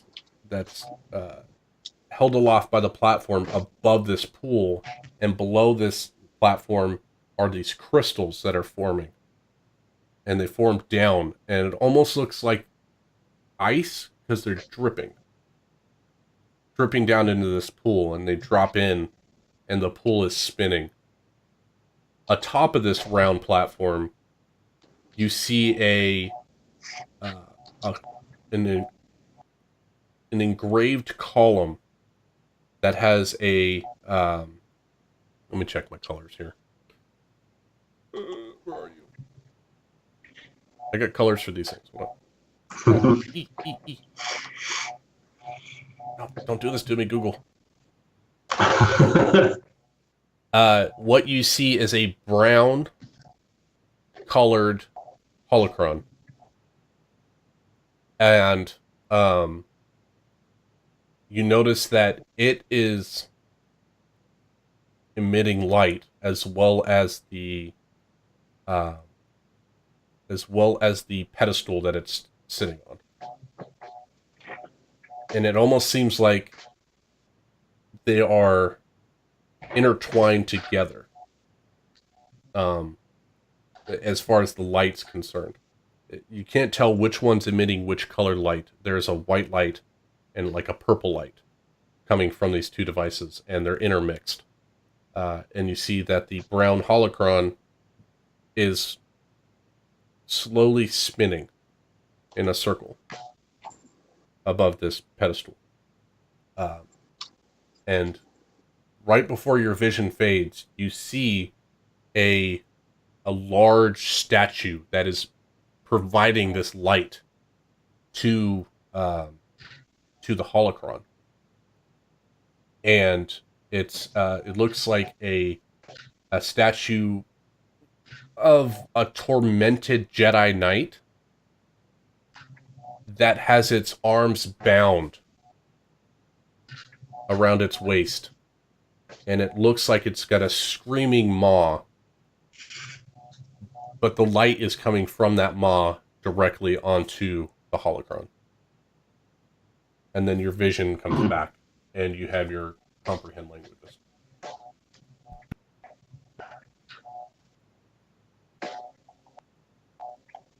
I'll start doing my best to describe like this pocket of air within a round room. By the way, I'm putting you guys on Manon. That's the planet of Manon. I forgot to do that earlier. That's awesome. And probably leaving out some of the crazier sounding stuff like the statue and the crystals, but I'll mention that I think I saw this brown holocron. Mm-hmm. And so I guess is that this is the right place. This is where we need to go. It's in there. So Okay. do we take the brown holocron, or what do we do with it? Mayhaps something can be done about that light first. The light. The light on the hologram? There's some sort of a light. That, it was a vision. There's always a light in visions. Don't you notice so? I don't have vision. I don't know.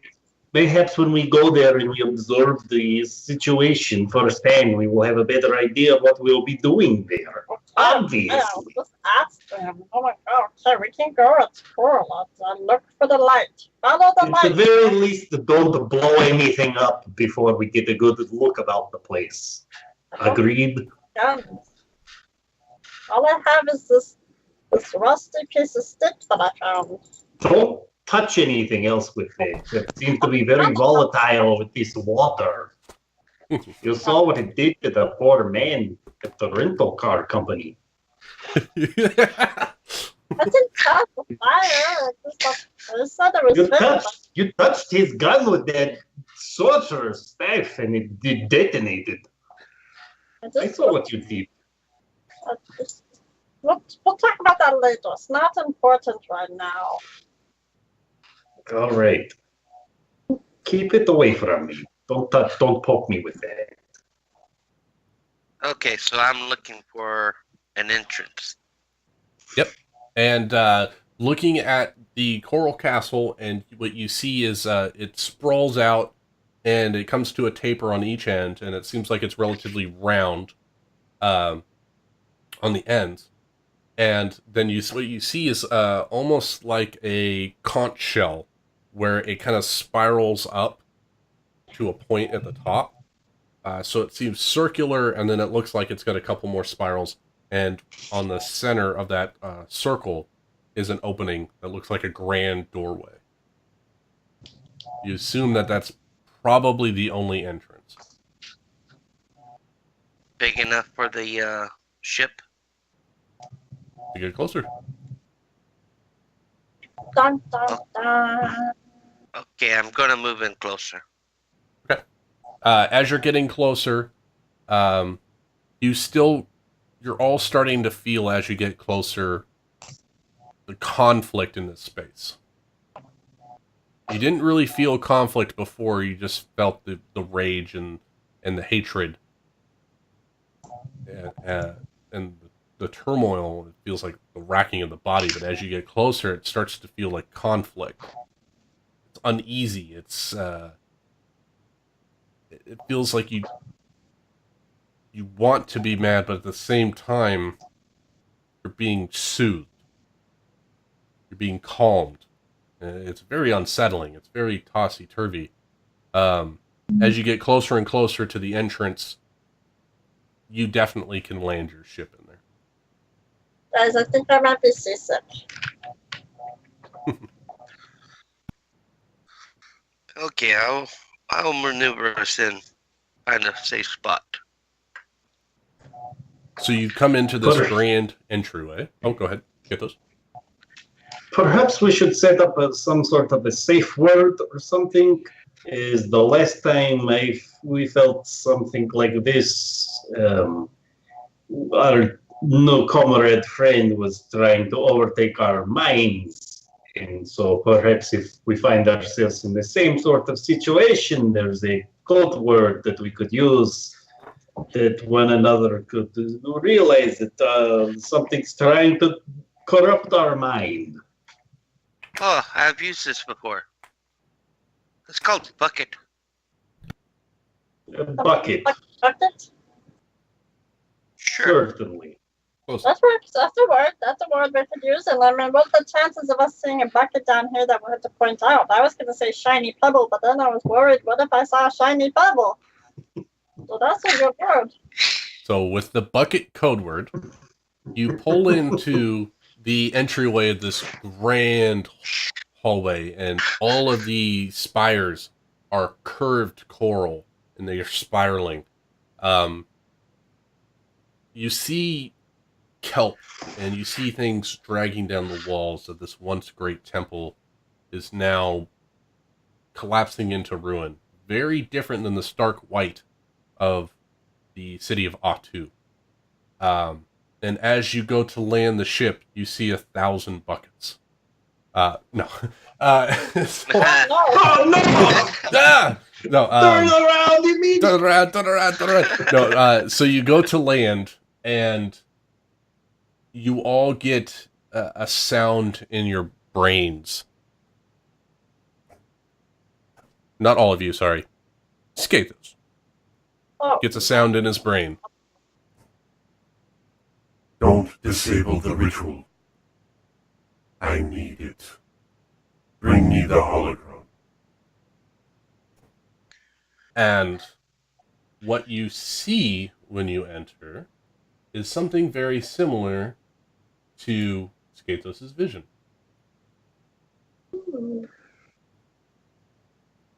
You see this tormented statue,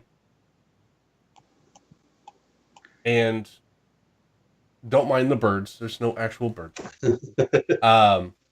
But you see this swirling maw down on the lower floor.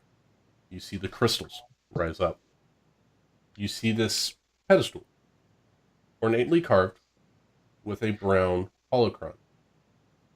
And what you notice is inside that space is air, but there's no water leaking in from the outside rooms. There's some sort of field in this space, and that's where we'll pick up next week. Or next time.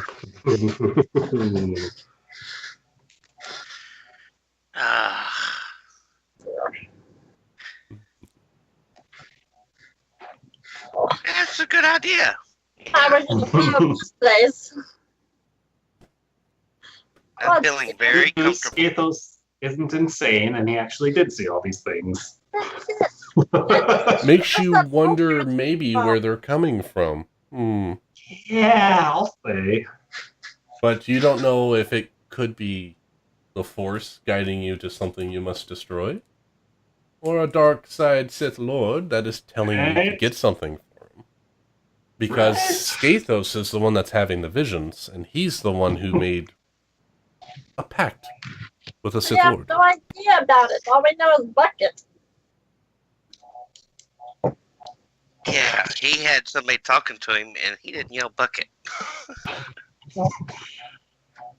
Now I'm torn between like just telling this guy to just go F himself, and so I want to destroy the ritual, but also like he could actually provide me with some things that are necessary. Yes, character choices. Right? So, what do you guys I think? always make great choices. What do you think? What do you think? Good? Well, I certainly wasn't expecting the guy to just dissolve himself with his own gun. I didn't either. I didn't know what he was going to do, and I was like, you know what? I want him to be shady real quick. Yeah, he's making super soakers in the back. Oh, man. Oh, God, it as soon failed as you said miserably. that, I was like, oh, this is terrific. I'll find like a way to upgrade everyone's weapons or something, and like maybe I'll still buy guns and like this is for the rental, like, and then boom, like, oh no, none of that's I happening. thought We need to I go now. actually fixed it. I was so excited. I was like, I rolled high enough. Great, I fixed his gun, and Skathos over there, not even being in his, cell, just fucking with it, and it works, and all of a sudden he's dead, and I'm like, how are we gonna get out of this one? Oh, yeah. And he's like, oh, you fixed it. I'm like, well, that's pretty fucking easy. Well, And then just like chaos after that. I'm like, oh my God, no. well, let's put it this way. It had a 50% chance of blowing up before Cell touched it. And when Cell touched it, it had a 25% chance of blowing up. And he rolled an 88, so it blew up.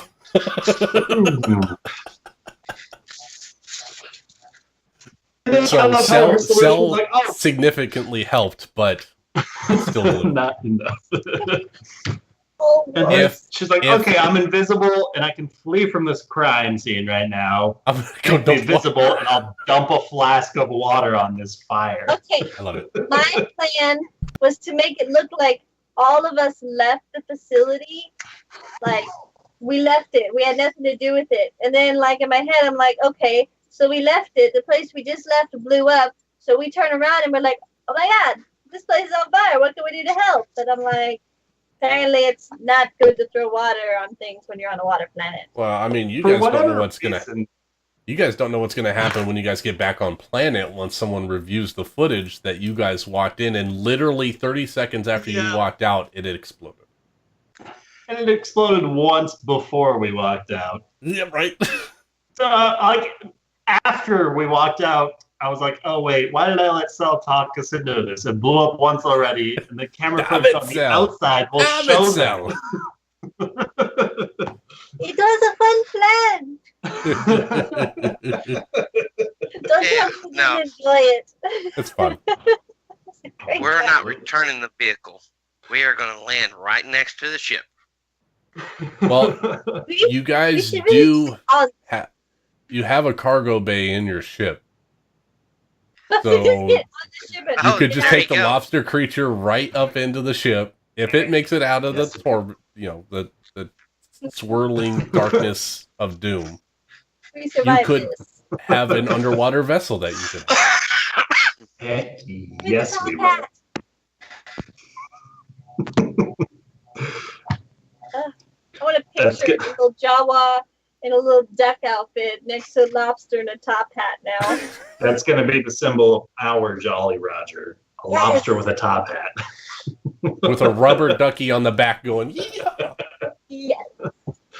Perfect. Jake is going to be so mad he misses these things. I don't know.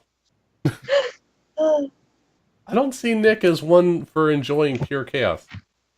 Yeah, I mean, Amick can still just like fly our ship out of here, no problem. So long as nobody tells him about what happened, we don't risk him just leaving us on this planet.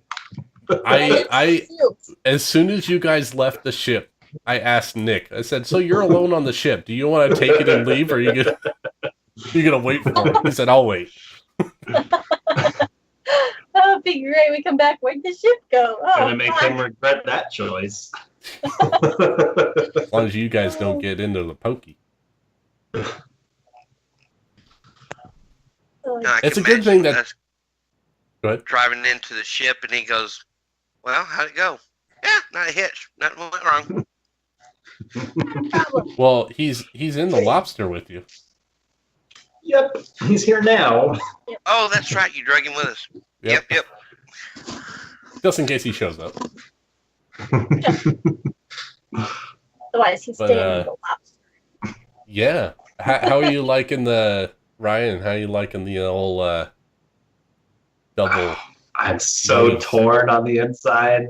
It's like a part of me now just wants to go light side just to give this guy the finger. Like, no, you're not the boss of me. But at the same time, it's like I could potentially have so much more power if I do see him through. But then maybe he's just like trying to fuck us over again. Like, I don't know. Yes. Like the million Star Wars. So torn. I'm not. I'm like scarily like dipping my toe into the whole dart. I'm like, this is pretty freaking easy. I'm just like, screw it. Yeah. Good. I'm I'm kind of being wondering a about my Jawa. psyche. You're just being a Jawa. She's just causing mayhem wherever she can. Inside, dark side. I'll fuck it all up. I don't know what's going to be worse for the galaxy, this evil Sith Lord, if he ever gets returned, or the Jawa that goes planet to planet blowing all the shit up.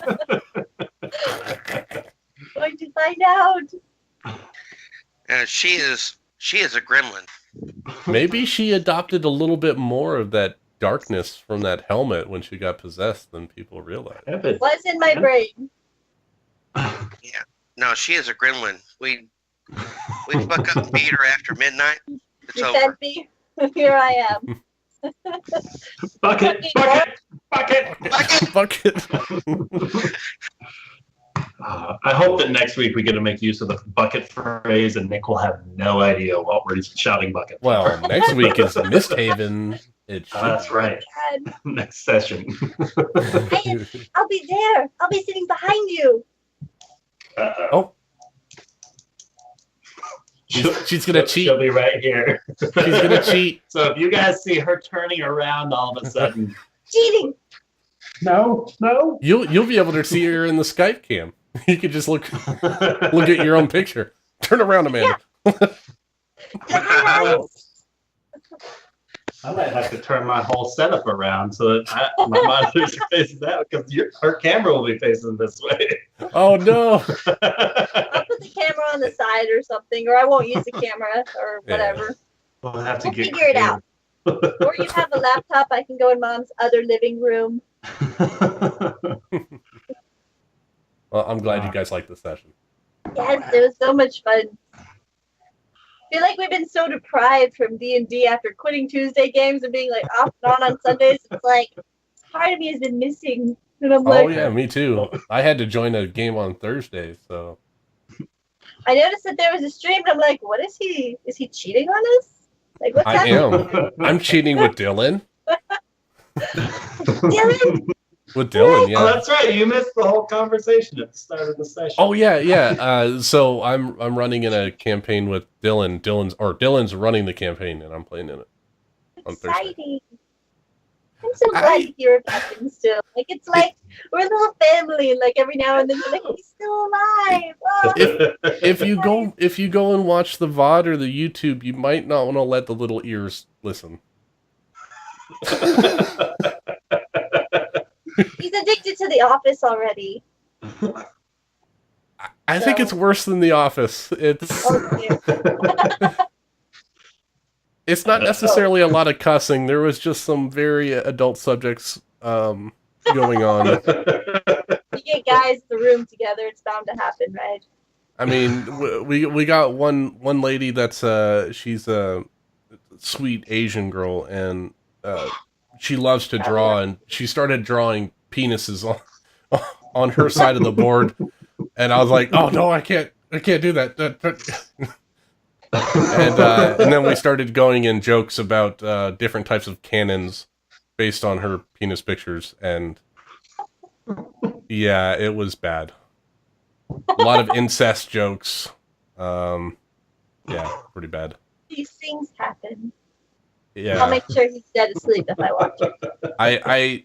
I will say that was a very 3 large rum and cokes opener for me.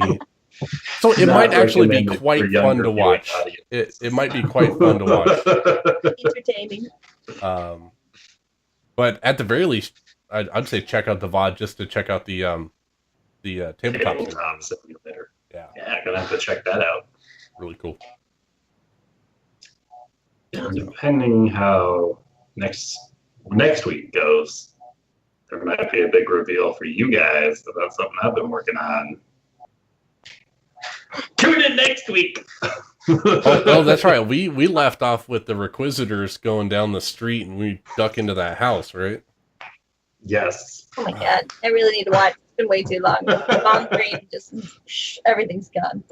Because you guys were like, somebody had the great idea, like, it's okay, guys, we're just tracing down this known criminal girl who's possibly the assassin of the king.